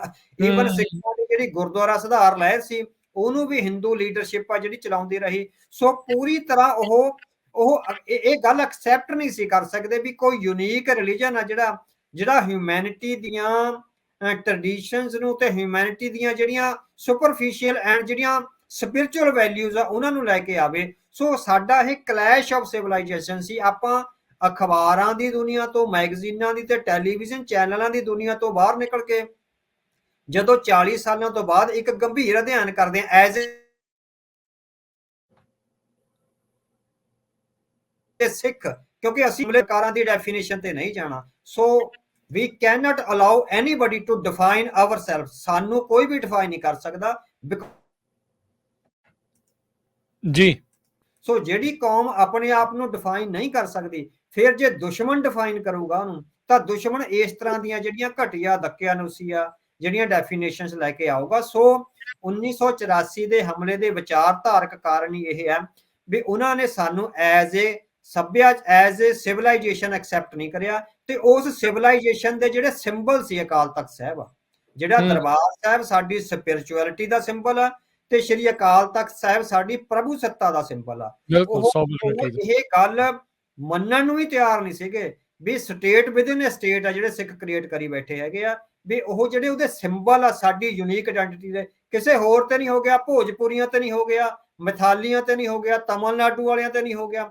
ਬਿਕੋਜ਼ ਜਿਹੜੇ ਸਿੱਖ ਨੇ ਉਹ ਹੀ ਕ੍ਰਿਸਟਲਾਈਜ਼ ਹੋਏ ਆ ਇੱਕ ਯੂਨੀਕ ਨੇਸ਼ਨ ਦੇ ਤੌਰ ਤੇ ਇੰਡੀਅਨ ਸਬ ਕੰਟੀਨੈਂਟ ਵਿੱਚ। ਸੋ ਸਾਡੇ ਨਿਸ਼ਾਨਾਂ ਨੂੰ, ਸਾਡੇ ਸਪਿਰਿਚੁਅਲ ਨਿਸ਼ਾਨਾਂ ਨੂੰ, ਸਾਡੀ ਪ੍ਰਭੂ ਸੱਤਾ ਦੇ ਨਿਸ਼ਾਨਾਂ ਨੂੰ ਉਹਨਾਂ ਨੇ ਐਕਸੈਪਟ ਨਹੀਂ ਕਰਿਆ। ਇਸੇ ਕਰਕੇ ਉਹਨਾਂ ਨੂੰ ਤਬਾਹ ਕਰਨ ਦਾ ਜਿਹੜਾ ਯਤਨ ਹੈ 1984 ਵਿੱਚ ਹੋਇਆ। ਇਹਦੀ ਵਿਚਾਰਧਾਰਕ ਵਿਆਖਿਆ ਸੋ ਬੇਸਿਕਸ ਆ ਹੈ ਨਾ, ਇਹਦੇ ਤੇ ਬਹੁਤ ਲੰਬਾ ਸਮਾਂ ਬੋਲਿਆ ਤੇ ਲਿਖਿਆ ਜਾ ਸਕਦਾ। ਸੋ ਅੱਜ ਜਿੰਨਾ ਕੁ ਆਪਾਂ ਨੂੰ ਟਾਈਮ ਆ ਉਹਦੇ ਹਿਸਾਬ ਨਾਲ ਪਿਨ ਪੁਆਇੰਟ ਇਹ ਹੈਗਾ ਵੀ ਇਹ ਸਾਡਾ ਕਲੈਸ਼ ਆਫ ਸਿਵਲਾਈਜੇਸ਼ਨ ਸੀ। ਬੇਸ਼ੱਕ ਸੈਮੂਅਲ ਹੰਟਿੰਗਟਨ ਨੇ ਕ੍ਰਿਸਚੀਅਨਿਟੀ ਤੇ ਇਸਲਾਮ ਦੇ ਕਲੈਸ਼ ਆਫ ਸਿਵਲਾਈਜੇਸ਼ਨ ਦਾ 1993 ਵਿੱਚ ਸਾਹਮਣੇ ਲਿਆਂਦਾ, ਪਰ ਸਾਡਾ ਕਲੈਸ਼ ਆਫ ਸਿਵਲਾਈਜੇਸ਼ਨ ਡੇ 1 ਤੋਂ ਸ਼ੁਰੂ ਹੋ ਗਿਆ ਸੀ ਜਦੋਂ ਗੁਰੂ ਨਾਨਕ ਪਾਤਸ਼ਾਹ ਨੂੰ ਜਿਸ ਤਰ੍ਹਾਂ ਬਾਬਰ ਨੇ ਕੈਦ ਕਰਿਆ। ਔਰ ਦੱਸਿਆ ਜਾਂਦਾ ਵੀ ਗੁਰੂ ਨਾਨਕ ਪਾਤਸ਼ਾਹ ਦੇ ਖਿਲਾਫ ਵੀ ਜਿਹੜੀਆਂ ਸ਼ਿਕਾਇਤਾਂ, ਲਿਖਤੀ ਸ਼ਿਕਾਇਤਾਂ ਹੋਈਆਂ ਉਹ ਦਿੱਲੀ ਦੇ ਖੱਤਰੀਆਂ ਤੇ ਹਿੰਦੂਆਂ ਵੱਲੋਂ ਹੋਈਆਂ ਸੀ, ਜਿਹਦੇ ਕਰਕੇ ਬਾਬਰ ਵੱਲੋਂ ਗ੍ਰਿਫਤਾਰ ਕੀਤਾ ਗਿਆ। ਸੋ ਇਹ ਸਾਡਾ ਕਲੈਸ਼ ਆਫ ਸਿਵਲਾਈਜੇਸ਼ਨ ਸੀ ਜਿਹਦਾ ਕਲਾਈਮੈਕਸ 1984 ਚ ਹੋਇਆ ਔਰ ਸਿੱਖ ਕੌਮ ਲਈ ਇਹ ਜ਼ੀਰੋ ਆਵਰ ਆ। ਸੋ 1984 ਦੇ ਇਸ ਹਮਲੇ ਨੇ ਸਾਨੂੰ ਇੰਡੀਅਨ ਸਟੇਟ ਨਾਲ ਆਪਣੇ ਰਿਲੇਸ਼ਨਸ ਬਾਰੇ ਸੋਚਣ ਲਈ ਮਜਬੂਰ ਕੀਤਾ ਵੀ ਅਸੀਂ ਕਿੱਥੇ ਖੜੇ ਆ, ਉਹਨਾਂ ਨਾਲ ਕੀ ਰਿਲੇਸ਼ਨ ਰੱਖਣਾ, ਉਹਨਾਂ ਦੇ ਨਾਲ ਚੱਲਣਾ ਜਾਂ ਉਹਨਾਂ ਤੋਂ ਸੈਪਰੇਟ ਹੋਣਾ। ਇਹ ਵਿਚਾਰ ਆ 1984 ਦੇ ਹਮਲੇ ਤੋਂ ਬਾਅਦ ਪੈਦਾ ਹੋਇਆ। ਬਿਲਕੁਲ, ਜਿਹੜਾ ਗੁਰੂ ਸਾਹਿਬਾਨ ਨੇ ਆਪਾਂ ਨੂੰ ਜਿਹੜਾ ਗ੍ਰਸਤ ਜੀਵਨ ਦੇ ਵਿੱਚ ਇਹ ਸਾਰਾ ਕੁਝ ਕਰਨਾ ਸਿਖਾਇਆ, ਨਾ ਕਿ ਸਾਰਾ ਕੁਝ ਛੱਡ ਕੇ ਭੱਜ ਕੇ ਕਿਤੇ ਲੁੱਕ ਕੇ ਜਿਹੜਾ ਉਹ ਚੀਜ਼ ਕਰਕੇ ਕਰਨ ਨੂੰ।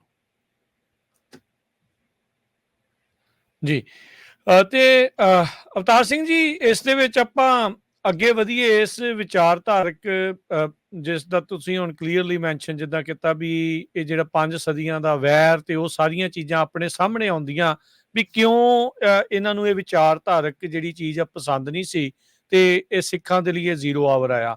ਸ਼ੁਰੂਆਤ 'ਚ ਤੁਸੀਂ ਇਹ ਗੱਲ ਕੀਤੀ ਸੀ ਇੰਦਰਾ ਗਾਂਧੀ ਨੇ ਜਿਹੜੀ ਐਮਰਜੈਂਸੀ ਵੇਲੇ ਹੋਏ ਵਿਰੋਧ ਦਾ ਬਦਲਾ ਲੈਣ ਵਾਲੀ ਜਿਹੜੀ ਇਹ ਗੱਲ ਆ ਵੀ ਇਸ ਕਰਕੇ ਇਸਨੇ ਕੀਤਾ ਆ।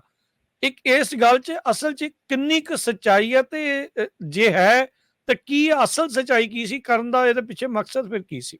ਹਾਂਜੀ। ਸੋ ਆਪਾਂ ਜਿਹੜੇ ਉਹਦੇ ਵਿਚਾਰਧਾਰਕ ਕਾਰਨ ਆ ਉਹਦੇ ਬਾਰੇ ਆਪਾਂ ਪਹਿਲੇ ਸਵਾਲ 'ਚ ਕਰ ਲਿਆ ਹੋਇਆ। ਸੋ ਇਹ ਸਵਾਲ ਵਾਰ-ਵਾਰ ਜਿਹੜੇ ਇੰਡੀਅਨ ਸਟੇਟ ਦੇ ਪਾਲਤੂ ਪੱਤਰਕਾਰ ਨੇ ਜਾਂ ਇੰਡੀਅਨ ਸਟੇਟ ਨਾਲ ਕੋਲੈਬੋਰੇਟ ਕਰਕੇ ਪੱਤਰਕਾਰ ਤੇ ਵਿਦਵਾਨ ਚੱਲ ਰਹੇ ਆ, ਇਹ ਉਹਨਾਂ ਵੱਲੋਂ ਇੱਕ ਬਹੁਤ ਹੀ ਹਲਕੀ ਕਿਸਮ ਦੀ ਡੈਫੀਨੇਸ਼ਨ ਆ ਰਹੀ ਆ ਵੀ ਸਿੱਖਾਂ ਨੇ ਐਮਰਜੈਂਸੀ ਵਿੱਚ ਇੰਦਰਾ ਦਾ ਵਿਰੋਧ ਕਰਿਆ ਸੀ, ਇਸ ਕਰਕੇ ਜਿਹੜਾ ਹੈਗਾ ਵੀ ਉਹਨੇ ਸਿੱਖਾਂ ਨੂੰ ਸਬਕ ਸਿਖਾਉਣ ਲਈ ਇਹ ਸਾਰਾ ਕੁਝ ਕਰਿਆ। ਔਰ ਉਹਦੇ ਚੋਂ ਵਾਰ-ਵਾਰ ਆਉਂਦਾ ਵੀ ਸੰਤ ਜਰਨੈਲ ਸਿੰਘ ਭਿੰਡਰਾਂ ਵਾਲੇ ਨੂੰ ਇਹਨੇ ਇੰਦਰਾ ਗਾਂਧੀ ਨੇ ਜਾਂ ਗਿਆਨੀ ਜੈਲ ਸਿੰਘ ਨੇ ਖੜਾ ਕਰਿਆ। ਸੋ ਸੰਤਾਂ ਵਰਗੀ ਐਡੀ ਵੱਡੀ ਮਹਾਨ ਸਪਿਰਚੁਅਲ ਸ਼ਖਸੀਅਤ ਨੂੰ ਖੜਾ ਕਰਨ ਲਈ, ਹਨਾ, ਵੀ ਜੇ ਇੰਦਰਾ ਗਾਂਧੀ ਦੀ ਲੋੜ ਪੈ ਗਈ ਸੀ ਤਾਂ ਸਿੱਖਾਂ ਦਾ 500 ਸਾਲਾਂ ਦਾ ਇਤਿਹਾਸ ਕਿੱਥੇ ਜਾਣਾ ਸੀ। ਤੁਸੀਂ ਸੋਚਣ ਵਾਲੀ ਗੱਲ ਹੈ ਨਾ। ਸਹੀ ਗੱਲ। ਉਹ ਜਿਹੜੇ ਕੌਮਾਂ ਦੀ ਆਜ਼ਾਦੀ ਦੇ ਵਿਦਵਾਨ ਨੇ ਉਹਨਾਂ ਵਿੱਚ ਮੈਂ ਪ੍ਰੋਫੈਸਰ ਐਕਜ਼ੇਨਾ, ਵਾਟਸਨ ਐਕਜ਼ੇਨਾ, ਬੈਂਜਾਮਿਨ ਐਕਜ਼ੇਨਾ, ਹਨਾ, ਉਹ ਇਜ਼ਰਾਈਲ ਦੇ ਪ੍ਰੋਫੈਸਰ ਨੇ। ਉਹਨਾਂ ਦੀ ਇੱਕ ਕਿਤਾਬ ਪੜ੍ਹ ਰਿਹਾ ਸੀ, ਨੇਸ਼ਨ ਐਂਡ ਸਟੇਟ। ਉਹ ਕਹਿੰਦੇ ਵੀ ਕੋਈ ਵੀ ਜਿਹੜੀ ਦੁਨੀਆ ਦੀ ਕੋਈ ਵੀ ਤਾਕਤ ਆ ਨਾ, ਉਹ ਕਿਸੇ ਕੌਮ ਦੀ ਜਿਹੜੀ ਆਜ਼ਾਦੀ ਦੀ ਮੂਵਮੈਂਟ ਆ ਉਹਨੂੰ ਜਿਸ ਤਰ੍ਹਾਂ ਕਹਿੰਦੇ ਵੀ ਇੰਜੈਕਸ਼ਨ ਲਾ ਕੇ ਨਹੀਂ ਖੜਾ ਕਰ ਸਕਦੀ। ਉਹਦੀ ਸਹਾਇਤਾ ਤਾਂ ਕਰ ਸਕਦੀ ਹੈ ਜੇ ਉਸ ਕੌਮ ਦੀਆਂ ਲੱਤਾਂ ਵਿੱਚ ਆਪ ਭਾਰ ਨਹੀਂ ਹੈਗਾ, ਕੌਮ ਦੀਆਂ ਲੱਤਾਂ ਆਪ ਭਾਰ ਨਹੀਂ ਚੱਲਦੀਆਂ, ਤਾਂ ਕੋਈ ਵੱਖਰਾ ਮੁਲਕ ਉਹਨਾਂ ਨੂੰ ਜਿਸ ਤਰ੍ਹਾਂ ਆਜ਼ਾਦੀ ਲੈ ਕੇ ਨਹੀਂ ਦੇ ਸਕਦਾ, ਹੈ ਨਾ। ਬੈਂਜਾਮਿਨ ਐਕਜ਼ੀਨ ਨੇ ਸਪਸ਼ਟ ਕਿਹਾ, ਉਹਨੇ ਜਰਮਨ ਦੀਆਂ ਉਦਾਹਰਨਾਂ ਦਿੱਤੀਆਂ ਵੀ ਜਰਮਨ ਨੇ ਕਈ ਮੁਲਕਾਂ ਵਿੱਚ ਟਰਾਈ ਕਰੀ ਵੀ ਉੱਥੋਂ ਦੀਆਂ ਕੁਝ ਲੋਕਲ ਨੈਸ਼ਨੈਲਿਟੀਜ਼ ਨੂੰ ਹਮਾਇਤ ਦੇ ਕੇ ਵੀ ਉਹ ਕੰਮ ਕਰਾਇਆ ਜਾਵੇ, ਪਰ ਕਿਉਂਕਿ ਉਹਨਾਂ ਨੈਸ਼ਨੈਲਿਟੀ ਦੀਆਂ ਉਹਨਾਂ ਕੋਲ ਕੋਈ ਇਤਿਹਾਸ ਨਹੀਂ ਸੀ, ਕੋਈ ਵਿਰਾਸਤ ਨਹੀਂ ਸੀ, ਕੋਈ ਲੜਨ ਦਾ ਜਜ਼ਬਾ ਨਹੀਂ ਸੀ, ਕੋਈ ਪਿੱਠ ਭੂਮੀ ਨਹੀਂ ਸੀ ਸ਼ਹਾਦਤਾਂ ਦੀ, ਵੀ ਉਹ ਫੇਲ ਹੋ ਗਈਆਂ। ਸੋ ਜਿਹੜਾ ਇਹ ਕਹਿਣਾ ਹੈਗਾ ਵੀ ਪਾਕਿਸਤਾਨ ਨੇ ਸਹਾਇਤਾ ਦਿੱਤੀ ਸਿੱਖਾਂ ਨੂੰ, ISI ਨੇ ਸਹਾਇਤਾ ਦਿੱਤੀ, ISI ਕੁਝ ਵੀ ਨਹੀਂ ਸੀ ਕਰ ਸਕਦੀ ਜੇ ਸਿੱਖਾਂ ਵਿੱਚ ਆਪ ਜਾਨ ਨਾ ਹੁੰਦੀ, ਜੇ ਸਿੱਖਾਂ ਦੇ ਅੰਦਰ ਆਪ ਜਜ਼ਬਾ ਨਾ ਹੁੰਦਾ, ਸਿੱਖ ਆਪ ਲੜਨ ਜੋਗੇ ਨਾ ਹੁੰਦੇ। ਉਹ ਤਾਂ ਇੱਕ ਲੌਜਿਸਟਿਕ ਸਪੋਰਟ ਹੁੰਦੀ ਆ ਜਿਹਦਾ 1 ਜਾਂ 2% ਹੀ ਜਿਹਦੀ ਹਮਾਇਤ ਦਾ ਕੋਈ ਮੀਨਿੰਗ ਹੁੰਦਾ, ਅਦਰਵਾਇਜ਼ 98% ਤਾਂ ਕੌਮ ਨੇ ਆਪ ਲੜਨਾ ਹੁੰਦਾ ਹੈ। ਹਥਿਆਰ ਤਾਂ ਕੋਈ ਦੇ ਦੂਗਾ, ਚਲਾਉਣੇ ਤਾਂ ਆਪ ਹੀ ਪੈਣੇ ਆ। ਹਾਂਜੀ। ਸੋ ਜਿਹੜਾ ਇੰਦਰਾ ਗਾਂਧੀ ਵਾਲਾ ਕਨਸੈਪਟ ਆ ਨਾ, ਇਹ ਕੁਝ ਹਿੰਦੂ ਪੱਤਰਕਾਰਾਂ ਦਾ ਆਇਆ, ਖਾਸ ਕਰਕੇ ਕੁਲਦੀਪ ਨਈਅਰ, ਮਹੀਪ ਸਿੰਘ ਤੇ ਇੰਦਰ ਕੁਮਾਰ ਗੁਜਰਾਲ, ਇਹਨਾਂ ਨੇ ਸਾਰਾ ਇਹ ਜਿਹੜਾ ਇਹ ਘੜਿਆ ਹੈਗਾ।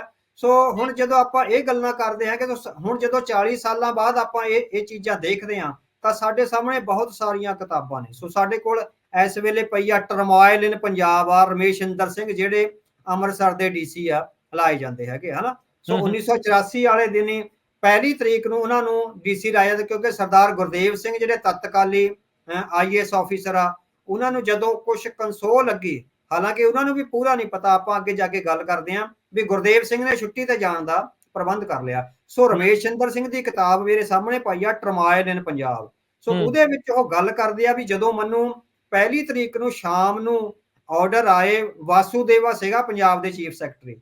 ਸੋ ਵਾਸੂਦੇਵਾ ਦਾ ਇਹ ਹੁਕਮ ਆਉਂਦਾ ਹੈਗਾ ਵੀ ਤੁਸੀਂ ਇੱਕਦਮ ਜੁਆਇਨ ਕਰਨਾ, ਸਵੇਰੇ ਅੰਮ੍ਰਿਤਸਰ ਚਲੇ ਜਾਓ, ਹਨਾ। ਵੀ 2 ਤਰੀਕ ਨੂੰ ਕਹਿੰਦਾ ਮੈਂ ਅੰਮ੍ਰਿਤਸਰ ਚਲਿਆ ਜਾਂਦਾ, ਵੀ ਮੈਨੂੰ ਤਾਂ ਆਪ ਨਹੀਂ ਪਤਾ ਲੱਗਿਆ, ਔਰ ਕਹਿੰਦਾ ਮੇਰੇ ਕੋਲ ਕੋਈ ਇਨਫੋਰਮੇਸ਼ਨ ਨਹੀਂ ਸੀ ਵੀ ਇੱਥੇ ਫੌਜੀ ਅਟੈਕ ਹੋਣ ਜਾ ਰਿਹਾ, ਹਨਾ। ਵੀ ਰਮੇਸ਼ਿੰਦਰ ਸਿੰਘ DC ਔਰ ਉਹ ਇੱਕ ਕਮਿਸ਼ਨਰ ਸੀ ਉੱਥੇ, ਸਾਡੇ ਕੋਲ ਕੋਈ ਇਨਫੋਰਮੇਸ਼ਨ ਨਹੀਂ। ਪੱਤਰਕਾਰ ਸੁਖਦੇਵ ਸਿੰਘ ਨੇ ਆਪਣੀ ਫੇਸਬੁੱਕ ਪੇਜ ਤੇ ਪਰਸੋਂ ਪਾਇਆ, ਉਹ ਕਹਿੰਦਾ ਵੀ ਮੈਂ 1 ਤਰੀਕ ਨੂੰ ਅਮਰੀਕ ਸਿੰਘ ਪੂਨੀ ਜਿਹੜਾ ਗ੍ਰਹਿ ਸਕੱਤਰ ਸੀ, ਹੋਮ ਸੈਕਟਰੀ ਸੀ ਪੰਜਾਬ ਦਾ, ਉਹਦੇ ਕੋਲ ਗਿਆ ਵੀ ਤੈਨੂੰ ਕੋਈ ਇਨਫੋਰਮੇਸ਼ਨ ਹੈਗੀ ਆ ਪੰਜਾਬ 'ਚ ਕੀ ਹੋਣ ਜਾ ਰਿਹਾ? ਉਹ ਕਹਿੰਦਾ ਵੀ ਹੋਮ ਸੈਕਟਰੀ ਤੱਕ ਨੂੰ ਕੋਈ ਇਨਫੋਰਮੇਸ਼ਨ ਨਹੀਂ ਸੀ, ਹਨਾ।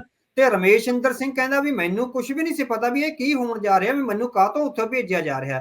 ਉਹ ਕਹਿੰਦੇ ਵੀ ਮੈਂ ਚੀਫ ਸੈਕਟਰੀ ਨੂੰ ਕਿਹਾ ਵੀ ਮੇਰੀ ਗੁਰਦੇਵ ਸਿੰਘ ਨਾਲ ਗੱਲ ਹੋਈ ਆ ਵੀ ਉਹਨੇ 5 ਤਰੀਕ ਨੂੰ ਨੌਕਰੀ ਛੱਡਣੀ ਆ, ਮੈਂ 5 ਤੋਂ ਪਹਿਲਾਂ ਜਾ ਕੇ ਜੁਆਇਨ ਕਰ ਲੂੰਗਾ। ਉਹ ਕਹਿੰਦਾ ਨਹੀਂ, ਤੂੰ ਸਵੇਰੇ ਹੀ ਜਾਣਾ, ਹਨਾ।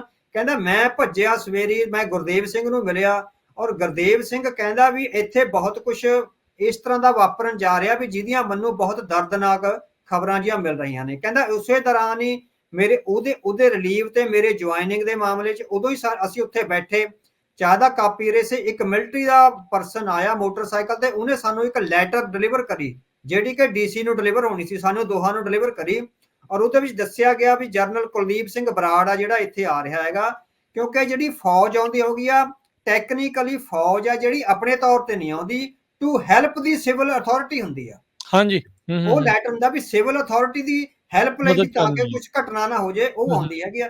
ਤੇ ਗੁਰਦੇਵ ਸਿੰਘ ਦੀ ਟਿੱਪਣੀ ਸੀ ਉਦੋਂ, ਕਹਿੰਦਾ ਯਾਰ ਮੈਂ ਤਾਂ ਬੁਲਾਇਆ ਹੀ ਨਹੀਂ ਫੌਜ ਨੂੰ, ਹਨਾ, ਵੀ ਮੇਰੇ ਤਾਂ ਸਾਈਨ ਹੀ ਨਹੀਂ ਹੋਏ। ਇਹ ਟਰਮੋਇਲ ਇਨ ਪੰਜਾਬ ਵਿੱਚ ਰਮੇਸ਼ਿੰਦਰ ਸਿੰਘ ਲਿਖਦਾ, ਹਨਾ, ਵੀ ਮੇਰੇ ਤਾਂ ਸਾਈਨ ਹੀ ਨਹੀਂ ਹੋਏ ਤੇ ਨਾ ਹੀ ਅਸੀਂ ਉਹਨਾਂ ਨੂੰ ਕੁਝ ਬੁਲਾਇਆ ਨਾ। ਸੋ ਇਟ ਮੀਨਸ ਇਹ ਬਹੁਤ ਵੱਡਾ ਪਲਾਨਡ ਆਪਰੇਸ਼ਨ ਸੀਗਾ, ਜਿਹਦੇ ਵਿੱਚ ਉਸ ਵੇਲੇ ਦੀ ਜਦੋਂ ਗ੍ਰਹਿ ਸਕੱਤਰ ਨੂੰ ਨਹੀਂ ਪਤਾ, ਰਮੇਸ਼ਿੰਦਰ ਸਿੰਘ ਨੂੰ ਨਹੀਂ ਪਤਾ, ਗੁਰਦੇਵ ਸਿੰਘ ਨੂੰ ਨਹੀਂ ਪਤਾ, ਔਰ ਇੰਟੈਲੀਜੈਂਸ ਬਿਊਰੋ ਦੇ ਚੀਫਾਂ ਤੱਕ ਨੂੰ ਨਹੀਂ ਪਤਾ। ਸੋ ਉਹਦੇ ਵਿੱਚ BD ਪਾਂਡੇ ਦੀ ਕਿਤਾਬ ਹੈਗੀ ਆ ਜਿਹੜੀ ਉਹਨਾਂ ਦੀ ਮੌਤ ਤੋਂ ਬਾਅਦ ਛਪੀ ਆ। ਉਹਦੇ ਵਿੱਚ ਉਹਨਾਂ ਨੇ ਲਿਖਿਆ ਵੀ ਮੈਨੂੰ ਇੰਦਰਾ ਗਾਂਧੀ ਨੇ ਬੁਲਾਇਆ 2 ਤਰੀਕ ਨੂੰ, ਔਰ ਉੱਤੇ ਮੇਰੀ ਤੇ ਇੰਦਰਾ ਗਾਂਧੀ ਦੀ 1-to-1 ਮੀਟਿੰਗ ਹੋਈ ਆ। 1-to-1 ਮੀਟਿੰਗ ਤੋਂ ਬਾਅਦ ਇੰਦਰਾ ਗਾਂਧੀ ਨੇ ਮੈਨੂੰ ਕਿਹਾ, ਕਹਿੰਦੀ ਹੁਣ ਇੱਥੇ ਨਾ ਇੱਕ ਤੀਜਾ ਬੰਦਾ ਕਮਰੇ ਵਿੱਚ ਆਉਣਾ ਜਿਹੜਾ ਇੰਟੈਲੀਜੈਂਸ ਬਿਊਰੋ ਦਾ ਚੀਫ ਹੈ, ਹਨਾ, ਤੂੰ ਉਹਦੇ ਨਾਲ ਕੋਈ ਗੱਲ ਨਹੀਂ ਕਰਨੀ ਵੀ ਅਸੀਂ ਕੀ ਕਰਨ ਜਾ ਰਹੇ, ਸਿਰਫ ਮੈਂ ਤੈਨੂੰ ਦੱਸਿਆ, ਤੈਨੂੰ ਜਿਹੜਾ ਜਨਰਲ ਸੁੰਦਰ ਜੀ ਚੰਡੀਗੜ੍ਹ ਮਿਲ ਕੇ ਬਰੀਫ ਕਰੂਗਾ, ਤੂੰ ਇੱਥੇ ਕੋਈ ਭਿਣਕ ਨਹੀਂ ਕੱਢਣੀ। ਜਿਹੜਾ ਇੰਟੈਲੀਜੈਂਸ ਬਿਊਰੋ ਦਾ ਚੀਫ ਆ ਉਹ ਹੈਗਾ ਮਿਸਟਰ ਕਪੂਰ। ਕਪੂਰ ਹੈਗਾ ਪੰਜਾਬੀ ਹਿੰਦੂ। ਸੋ ਇੰਦਰਾ ਗਾਂਧੀ ਨੂੰ ਇੰਟੈਲੀਜੈਂਸ ਬਿਊਰੋ ਦੇ ਚੀਫ ਪੰਜਾਬੀ ਹਿੰਦੂ ਤੋਂ ਵੀ ਡਰ ਲੱਗਦਾ ਸੀ, ਕਿਤੇ ਇਹ ਭਿੰਡਰਾਂ ਵਾਲੇ ਦਾ ਚੇਲਾ ਨਾ ਹੋਵੇ, ਵੀ ਕਿੰਨਾ ਉਹਨਾਂ ਤੋਂ ਗੁਪਤ ਰੱਖਿਆ ਗਿਆ। ਇਹ ਸਰਦਾਰ ਸੁਖਦੇਵ ਸਿੰਘ ਨੇ BD ਪਾਂਡੇ ਦੀ ਕਿਤਾਬ ਦੇ ਹਵਾਲੇ ਨਾਲ ਲਿਖਿਆ। ਹੁਣ ਆਪਣੇ ਕੋਲ ਅਗਲੀ ਕਿਤਾਬ ਹੈ ਜਿਹੜੀ ਉਹ ਆਉਂਦੀ ਹੈਗੀ ਆ ਕਿਰਪਾਲ ਸਿੰਘ ਢਿੱਲੋਂ। ਜਿਹੜੇ ਕਿਰਪਾਲ ਸਿੰਘ ਢਿੱਲੋਂ, ਆਪਾਂ KPS ਗਿੱਲ ਨੂੰ ਤਾਂ ਜਾਣਦੇ ਆ, ਪਰ ਕਿਰਪਾਲ ਸਿੰਘ ਢਿੱਲੋਂ ਨੂੰ ਕੋਈ ਨਹੀਂ ਜਾਣਦਾ। ਇਹੀ ਪ੍ਰੋਬਲਮ ਹੈ ਵੀ ਇੰਡੀਅਨ ਸਰਕਾਰ ਨੇ ਕਿਰਪਾਲ ਸਿੰਘ ਢਿੱਲੋਂ ਨੂੰ ਪ੍ਰਮੋਟ ਨਹੀਂ ਕਰਿਆ, KPS ਗਿੱਲ ਨੂੰ ਪ੍ਰਮੋਟ ਕਰ ਲਿਆ, ਕਿਉਂਕਿ ਉਹਦੇ ਵੈਸਟਡ ਇੰਟਰਸਟ KPS ਗਿੱਲ ਨੂੰ ਪ੍ਰਮੋਟ ਕਰਨ ਵਿੱਚ ਹੈ। ਕਿਰਪਾਲ ਸਿੰਘ ਢਿੱਲੋਂ ਪੰਜਾਬ ਪੁਲਿਸ ਦੇ ਡਾਇਰੈਕਟਰ ਜਨਰਲ ਰਹੇ ਆ। As soon as blue star operation ਜਾਂ ਸਾਕਾ ਨੀਲਾ ਤਾਰਾ ਜਿਹਨੂੰ ਉਹ ਕਹਿੰਦੇ ਆ ਫਿਨਿਸ਼ ਹੋ ਜਾਂਦਾ, ਜੂਨ ਦੇ ਅਖੀਰ ਤੱਕ ਸਾਕਾ ਨੀਲਾ ਤਾਰਾ ਫਿਨਿਸ਼ ਹੋ ਜਾਂਦਾ ਹੈ। ਉਹ ਤੋਂ ਬਾਅਦ ਜੁਲਾਈ ਦੇ ਪਹਿਲੇ ਹਫਤੇ ਕਿਰਪਾਲ ਸਿੰਘ ਢਿੱਲੋਂ ਜਿਹੜੇ ਇੱਕ ਵਿਦਵਾਨ ਸੱਜਣ ਨੇ, director general of police Punjab ਦੇ ਲੱਗਦੇ ਆ ਕਿਰਪਾਲ ਸਿੰਘ ਢਿੱਲੋਂ, ਔਰ ਇੰਦਰਾ ਗਾਂਧੀ ਉਹਨਾਂ ਨੂੰ ਚੂਜ਼ ਕਰਕੇ ਲਿਆਉਂਦੀ ਆ ਵੀ ਅਸੀਂ ਤੈਨੂੰ ਪੰਜਾਬ ਪੁਲਿਸ ਦਾ ਡਾਇਰੈਕਟਰ ਜਨਰਲ ਲਾਉਣਾ, ਤੂੰ ਜਾ ਕੇ ਪੰਜਾਬ ਨੂੰ ਸੰਭਾਲਣਾ।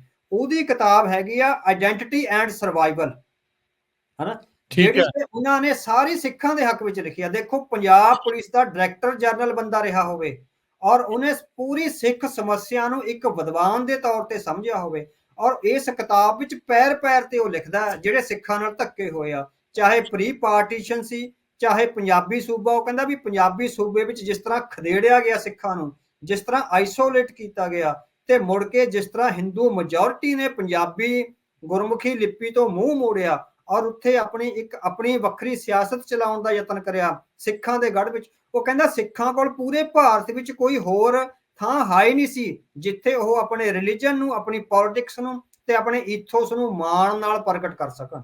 ਸੋ ਪੰਜਾਬ ਵਿੱਚ ਵੀ ਉਹਨਾਂ ਨੂੰ ਘੇਰਿਆ ਗਿਆ। ਹੁਣ ਰਮੇਸ਼ਿੰਦਰ ਸਿੰਘ ਦੀ ਕਿਤਾਬ, BD ਪਾਂਡੇ ਦੀ ਕਿਤਾਬ ਤੇ ਕਿਰਪਾਲ ਸਿੰਘ ਢਿੱਲੋਂ ਦੀ ਕਿਤਾਬ ਤੇ ਹੋਰ ਹਜ਼ਾਰਾਂ ਕਿਤਾਬਾਂ ਜੋ ਆਪਾਂ ਇਹ ਕੱਢ ਸਕਦੇ ਹਾਂ। ਸੋ ਕੱਲ ਰਮੇਸ਼ਿੰਦਰ ਸਿੰਘ ਦਾ ਇੱਕ ਅਖਬਾਰ ਵਿੱਚ, ਇੰਗਲਿਸ਼ ਅਖਬਾਰ ਵਿੱਚ ਆਰਟੀਕਲ ਛਪਿਆ। ਉਹਦੇ ਵਿੱਚ ਉਹਨਾਂ ਨੇ ਲਿਖਿਆ ਵੀ 1,70,000 ਬੰਦਾ ਧਰਮ ਯੁੱਧ ਮੋਰਚੇ ਵਿੱਚ ਗ੍ਰਿਫਤਾਰ ਹੋਇਆ। ਇੰਨਾ ਪੀਸਫੁਲ ਜਿਹੜਾ ਪ੍ਰੋਟੈਸਟ ਹੋਣਾ, ਇੰਨੇ ਪੀਸਫੁਲ ਪ੍ਰੋਟੈਸਟ ਨੂੰ ਵੀ ਜੇ ਤੁਸੀਂ ਹਥਿਆਰਾਂ ਦੀ ਧੌਂਸ ਨਾਲ ਕਰਸ਼ ਕਰਨ ਜਾ ਰਹੇ ਹੋ, ਇਟ ਮੀਨਸ ਤੁਸੀਂ ਸਿੱਖਾਂ ਨੂੰ ਹਥਿਆਰਾਂ ਵੱਲ ਧੱਕ ਰਹੇ ਹੋ, ਤੁਸੀਂ ਪੁਸ਼ ਕਰ ਰਹੇ ਹੋ ਵੀ ਤੁਸੀਂ ਆਪਣਾ ਜਿਹੜਾ ਇਹ ਹੈਗਾ ਸ਼ਾਂਤਮਈ ਅੰਦੋਲਨ ਆ, ਇਹਨੂੰ ਛੱਡੋ ਤੇ ਹਥਿਆਰਾਂ ਦੇ ਰਾਹ ਪਾਓ। ਸੋ ਉਹ ਜਿਹੜਾ ਟ੍ਰੈਂਡ ਆ ਹੁਣ ਤੱਕ ਚੱਲ ਰਿਹਾ। ਤੁਸੀਂ ਕਿਸਾਨ ਮੋਰਚੇ ਨੂੰ ਦੇਖੋ, ਕਿਸਾਨ ਮੋਰਚੇ ਨੂੰ ਪੂਰਾ ਅੱਤਵਾਦ ਦਾ ਲੇਬਲ ਲਾਇਆ ਗਿਆ। ਸਿੱਖਾਂ ਦਾ ਕਿੰਨਾ ਸ਼ਾਂਤਮਈ ਔਰ ਕਿੰਨਾ ਪ੍ਰੋਗਰੈਸਿਵ ਅੰਦੋਲਨ ਸੀ, ਆਪਾਂ ਆਪਣੀ ਅੱਖਾਂ ਦੇ ਸਾਹਮਣੇ। ਸੋ ਇਸੇ ਤਰ੍ਹਾਂ ਦਾ ਹੀ ਪ੍ਰੋਗਰੈਸਿਵ ਅੰਦੋਲਨ ਆ ਜਿਹੜਾ ਧਰਮ ਯੁੱਧ ਮੋਰਚਾ ਸੀ। ਇੰਡੀਅਨ ਸਟੇਟ ਨੇ ਜਾਣ ਬੁੱਝ ਕੇ ਸਿੱਖਾਂ ਨੂੰ ਹਥਿਆਰਾਂ ਵਾਲੇ ਪਾਸੇ ਜਿਹੜਾ ਪਾਇਆ ਤਾਂ ਕਿ ਉਹ ਜਿਹੜਾ ਉਹਨਾਂ ਦਾ ਜਿਹੜਾ ਪੀਸਫੁਲ ਪ੍ਰੋਟੈਸਟ ਹੈਗਾ ਉਹਨੂੰ ਡਿਨਾਈ ਕੀਤਾ ਜਾਵੇ, ਡੈਸੀਮੇਟ ਕੀਤਾ ਜਾਵੇ। ਸੋ ਇਹੀ ਸੀ ਜਿਹੜਾ 5 ਸਦੀਆਂ ਦਾ ਵੈਰ ਆ ਵੀ ਸਿੱਖਾਂ ਨੂੰ ਇੱਕ ਡੈਮੋਕ੍ਰੇਟਿਕ ਕੰਟਰੀ ਵਿੱਚ ਆਪਣੀਆਂ ਮੰਗਾਂ ਲਈ ਪੀਸਫੁਲ ਪ੍ਰੋਟੈਸਟ ਕਰਨ ਦੇ ਵੀ ਕੋਈ ਹੱਕ ਨਹੀਂ ਦਿੱਤੇ ਜਾ ਰਹੇ। ਕਿਰਪਾਲ ਸਿੰਘ ਢਿੱਲੋਂ ਨੇ ਆਪਣੀ ਕਿਤਾਬ 'ਚ ਲਿਖਿਆ, ਈਵਨ ਰਮੇਸ਼ਿੰਦਰ ਸਿੰਘ ਨੇ ਵੀ ਲਿਖਿਆ ਵੀ ਸੰਤ ਜਰਨੈਲ ਸਿੰਘ ਆਖਰੀ ਮੌਕੇ ਤੱਕ ਆ ਜਿਹੜੇ ਉਹ ਗੱਲਬਾਤ ਲਈ ਤਿਆਰ ਸੀ। ਤੇ ਪੱਤਰਕਾਰ ਜਗਤਾਰ ਸਿੰਘ ਦੀ ਕਿਤਾਬ ਹੈਗੀ ਆ ਖਾਲਿਸਤਾਨ ਸਟਰਗਲ ਏ ਨਾਨ ਮੂਵਮੈਂਟ। ਉਹਦੇ ਵਿੱਚ ਉਹਨਾਂ ਨੇ ਲਿਖਿਆ, ਹਾਲਾਂਕਿ ਉਹ ਕਹਿੰਦਾ ਮੈਂ ਕਮਿਊਨਿਸਟ ਵਿਚਾਰਧਾਰਾ ਤੋਂ ਪ੍ਰਭਾਵਿਤ ਹੈਗਾ, ਕਹਿੰਦਾ ਮੈਂ 25 ਮਈ ਨੂੰ ਸੰਤ ਜੀ ਨੂੰ ਆਖਰੀ ਵਾਰ ਮਿਲਿਆ ਔਰ ਸੰਤ ਜੀ ਨੇ ਉਦੋਂ ਵੀ ਮੈਨੂੰ ਕਿਹਾ ਵੀ ਮੈਂ ਮੋਰਚਾ ਮੈਂ ਨਹੀਂ ਲਾਇਆ ਹੋਇਆ, ਮੋਰਚਾ ਅਕਾਲੀ ਦਲ ਨੇ ਲਾਇਆ ਹੋਇਆ, ਸਰਕਾਰ ਅਕਾਲੀ ਦਲ ਨਾਲ ਹੀ ਕੋਈ ਰਿਸਪੈਕਟਫੁਲ ਜਿਹੜਾ ਸਮਝੌਤਾ ਕਰ ਲਵੇ, ਮੇਰਾ ਕੋਈ ਚੱਕਰ ਨਹੀਂ ਹੈਗਾ। ਸੋ ਉਹ ਕਹਿੰਦਾ ਵੀ ਮੈਂ ਉਹ ਤੋਂ ਬਾਅਦ ਰਘੁਨੰਦਨ ਲਾਲ ਭਾਟੀਆ ਨੂੰ ਮਿਲਿਆ, ਮੇਰੇ ਖਿਆਲ 30 ਤਰੀਕ ਨੂੰ। ਰਘੁਨੰਦਨ ਲਾਲ ਭਾਟੀਆ ਉਦੋਂ ਮੈਂਬਰ ਆਫ ਪਾਰਲੀਮੈਂਟ ਸੀਗਾ ਔਰ ਸੰਤਾਂ ਦੇ ਬਹੁਤ ਨੇੜੇ ਸੀ, ਅੰਮ੍ਰਿਤਸਰ ਤੋਂ MP ਸੀ ਉਹ। ਇੰਦਰਾ ਗਾਂਧੀ ਦੀ ਸੰਤਾਂ ਨਾਲ ਚੱਲਦੀ ਗੱਲਬਾਤ ਵਿੱਚ ਰਘੁਨੰਦਨ ਲਾਲ ਭਾਟੀਆ ਤੇ VP ਤਿਵਾੜੀ ਜਿਹੜਾ ਮਨੀਸ਼ ਤਿਵਾੜੀ ਦਾ ਡੈਡੀ ਸੀ, ਜੇ ਤੁਹਾਨੂੰ ਯਾਦ ਹੋਵੇ, ਹੂੰ ਉਹ ਪੰਜਾਬ ਯੂਨੀਵਰਸਿਟੀ ਵਿੱਚ ਪ੍ਰੋਫੈਸਰ ਸੀ, ਹਨਾ। ਇਹ ਦੋਵੇਂ ਜਣੇ ਇੰਦਰਾ ਗਾਂਧੀ ਨਾਲ ਸੰਤ ਜਰਨੈਲ ਸਿੰਘ ਦੀ ਗੱਲਬਾਤ ਦੇ ਕੇਂਦਰ ਸੀ। ਔਰ ਕਹਿੰਦੇ ਵੀ 28 ਤਰੀਕ ਨੂੰ ਮੈਨੂੰ ਉਹ ਦੱਸਦੇ ਆ ਰਘੁਨੰਦਨ ਲਾਲ ਭਾਟੀਆ ਵੀ 28 ਤਰੀਕ ਤੱਕ ਵੀ ਸੰਤ ਜੀ ਦਾ ਇਹੋ ਹੀ ਕਹਿਣਾ ਸੀਗਾ ਵੀ ਮੇਰੇ ਸੋਰਸਿਸ ਉਹਨਾਂ ਨੂੰ ਮਿਲੇ। ਉਹ ਕਹਿੰਦੇ ਵੀ ਅਸੀਂ ਗੱਲਬਾਤ ਲਈ ਤਿਆਰ ਹੈਗੇ ਆ। ਠੀਕ ਹੈ। ਸੋ ਇਹ ਦੇਖੋ ਵੀ ਸਿੱਖਾਂ ਨੂੰ ਜਾਣ ਬੁੱਝ ਕੇ ਧੱਕਿਆ ਗਿਆ ਮਿਲੀਟੈਰਿਜ਼ਮ ਵੱਲ, ਹਥਿਆਰਾਂ ਵੱਲ, ਤਾਂ ਕਿ ਉਹਨਾਂ ਦੀ ਜਿਹੜੀ ਡਿਗਨਿਟੀ ਆ, ਉਹਨਾਂ ਦੀ ਰਿਸਪੈਕਟ ਤੇ ਉਹਨਾਂ ਦੀ ਜਿਹੜੀ ਯੂਨੀਕ ਆਇਡੈਂਟੀਟੀ ਆ, ਉਹਨੂੰ ਕ੍ਰਸ਼ ਕੀਤਾ ਜਾ ਸਕੇ। ਸੋ ਇਹ 5 ਸਦੀਆਂ ਦੇ ਵੈਰ ਚੋਂ ਜਿਹੜਾ ਇੰਦਰਾ ਗਾਂਧੀ ਦਾ ਇਹ ਕਨਸੈਪਟ ਨਾ ਵੀ ਸਿਰਫ ਐਮਰਜੈਂਸੀ ਦਾ ਵਿਰੋਧ ਕਰਿਆ, ਐਮਰਜੈਂਸੀ ਦਾ ਨਹੀਂ। ਹੁਣ ਕਿਰਪਾਲ ਢਿੱਲੋਂ, ਰਮੇਸ਼ਿੰਦਰ ਸਿੰਘ, BD ਪਾਂਡੇ ਤੇ ਰਘੁਨੰਦਨ ਲਾਲ ਭਾਟੀਆ, ਜਾਂ ਤੁਸੀਂ ਜੇ ਆਪਣੇ ਦੁਸ਼ਮਣਾਂ ਦੀ ਦੇਖਣੀ ਆ ਤਾਂ PC ਅਲੈਗਜ਼ੈਂਡਰ ਆ, ਜਿਹੜੀ ਉਹਨਾਂ ਦੀ ਕਿਤਾਬ ਹੈਗੀ ਆ in the corridors of power. So PC Alexander ਨੇ ਇੰਦਰਾ ਗਾਂਧੀ ਦਾ ਸਾਰਾ ਵਰਸ਼ਨ, ਉਹਦੇ ਚੋਂ ਆਪਾਂ ਡਿਕੋਡ ਕਰਨਾ ਕਿ ਸਿੱਖ ਵਿਰੋਧੀ ਲਾਬੀ ਆ ਉਹ ਕਿਸ ਤਰ੍ਹਾਂ ਸਿੱਖਾਂ ਦੇ ਖਿਲਾਫ ਆ ਜਿਹੜੀਆਂ ਚਾਲਾਂ ਚੱਲ ਰਹੀ ਹੈਗੀਆਂ। ਸੋ PC ਅਲੈਗਜ਼ੈਂਡਰ ਦੀ ਬੁੱਕ ਆ ਜਿਹੜੀ ਇਨ ਦੀ ਕੋਰੀਡੋਰਸ ਆਫ ਪਾਵਰ, ਉਹ ਵੀ ਬਹੁਤ ਯੂਨੀਕ ਆ, ਪੜ੍ਹਨ ਵਾਲੀ ਕਿਤਾਬ ਹੈਗੀ ਆ। ਸੋ ਉਹਦੇ ਚੋਂ ਸਾਰਾ ਜਿਹੜਾ ਹੁਣ ਤੁਸੀਂ ਦੇਖੋ ਵੀ ਫਰਵਰੀ ਮਹੀਨੇ 84 ਦੇ ਫਰਵਰੀ ਮਹੀਨੇ ਤਾਂ ਬ੍ਰਿਟਿਸ਼ ਇੰਟੈਲੀਜੈਂਸ ਦੇ ਆਫੀਸਰ ਆ ਜਿਹੜੇ ਅੰਮ੍ਰਿਤਸਰ ਸਾਹਿਬ ਜਾਂਦੇ ਆ, ਤੇ ਇਹ ਕਿੱਦਾਂ ਕਹਿ ਦਈਏ ਵੀ ਇੱਕਦਮ ਹੀ ਹੋਇਆ ਵੀ ਹਾਂ ਇੱਕਦਮ ਹਾਲਾਤ ਏਦਾਂ ਬਦਲ ਗਿਆ। ਉਹ ਤੋਂ ਪਹਿਲਾਂ ਜਿਹੜੇ ਇਤਿਹਾਸਕ ਵਰਤਾਰੇ ਆ, ਜਨਵਰੀ ਦੇ ਮਹੀਨੇ ਭਾਰਤੀ ਫੌਜਾਂ ਦਾ ਇੱਕ ਦਿਨ ਹੁੰਦਾ, ਮੇਰੇ ਖਿਆਲ ਭਾਰਤੀ ਸੈਨਾ ਦਿਨ ਹੁੰਦਾ, ਜਿਵੇਂ ਕਹਾਂ, ਠੀਕ ਹੈ। 12 ਜਾਂ 13 ਜਨਵਰੀ 1984 ਨੂੰ ਭਾਰਤੀ ਸੈਨਾ ਦਿਨ ਵਿੱਚ ਇੰਦਰਾ ਗਾਂਧੀ ਤੇ ਜਨਰਲ ਵੈਦਿਆ ਇਕੱਠੇ ਹੁੰਦੇ ਆ, ਇੱਕ ਦੇ ਨਾਲ ਦੂਜੇ ਦੀ ਸੀਟ ਲੱਗੀ ਆ। ਉੱਥੇ ਇੰਦਰਾ ਗਾਂਧੀ ਨੇ ਜਨਰਲ ਵੈਦਿਆ ਦੇ ਕੰਨ ਵਿੱਚ ਕਿਹਾ ਵੀ we are going to do an operation in Punjab in any time in April and May. ਠੀਕ ਹੈ ਨਾ। ਸੋ ਜਦੋਂ ਜਨਵਰੀ ਵਿੱਚ ਪਲੈਨਿੰਗ ਹੋ ਗਈ, ਫਰਵਰੀ ਵਿੱਚ ਬ੍ਰਿਟਿਸ਼ ਇੰਟੈਲੀਜੈਂਸ ਦੇ ਆਫੀਸਰ ਜਾਂਦੇ ਹੈਗੇ ਆ, it means they were planning it for a long time. So ਸਿੱਖਾਂ ਨੂੰ ਡੈਸੀਮੇਟ ਕਰਨ ਲਈ ਕੱਲਾ ਐਮਰਜੈਂਸੀ ਦਾ ਬਦਲਾ ਨਹੀਂ ਸੀ, ਇਹ ਹੋਰ ਬਹੁਤ ਸਾਰੇ ਸੀ ਵੀ ਜਿਹੜਾ ਸਿੱਖਾਂ ਨੂੰ ਪ੍ਰਵਾਨ ਨਾ ਕਰਨਾ, ਸਿੱਖਾਂ ਨੂੰ ਇੱਕ ਸੱਭਿਆਚਾਰ ਦੇ ਤੌਰ ਤੇ, ਇੱਕ ਕੌਮ ਦੇ ਤੌਰ ਤੇ ਔਰ ਇੱਕ ਸਿਵਲਾਈਜੇਸ਼ਨ ਦੇ ਤੌਰ ਤੇ ਪ੍ਰਵਾਨ ਨਾ ਕਰਨਾ। ਸੋ 40 ਸਾਲਾਂ ਬਾਅਦ ਜਿਹੜੀ ਡੈਫੀਨੇਸ਼ਨਸ ਆ ਇਹ ਆ ਰਹੀ ਹੈਗੀ ਆ। ਸੋ ਬਿਲਕੁਲ। ਸੋ ਇਹ ਚੀਜ਼ਾਂ ਆਪਣੇ ਸਾਹਮਣੇ ਆ, ਜਿੱਦਾਂ ਤੁਸੀਂ ਪਹਿਲੇ ਵੀ ਗੱਲ ਦੇ ਵਿੱਚ ਵਿਚਾਰਧਾਰਕ ਜਿਹੜੀ ਗੱਲ ਆ, ਇਹ ਉਸ ਦਾ ਅਗਲਾ ਪੜਾਅ ਹੀ ਸੀਗਾ ਵੀ ਉਸ ਨੂੰ ਉਹਨਾਂ ਨੇ ਉਸ ਤਰੀਕੇ ਦੇ ਨਾਲ ਕੀਤਾ।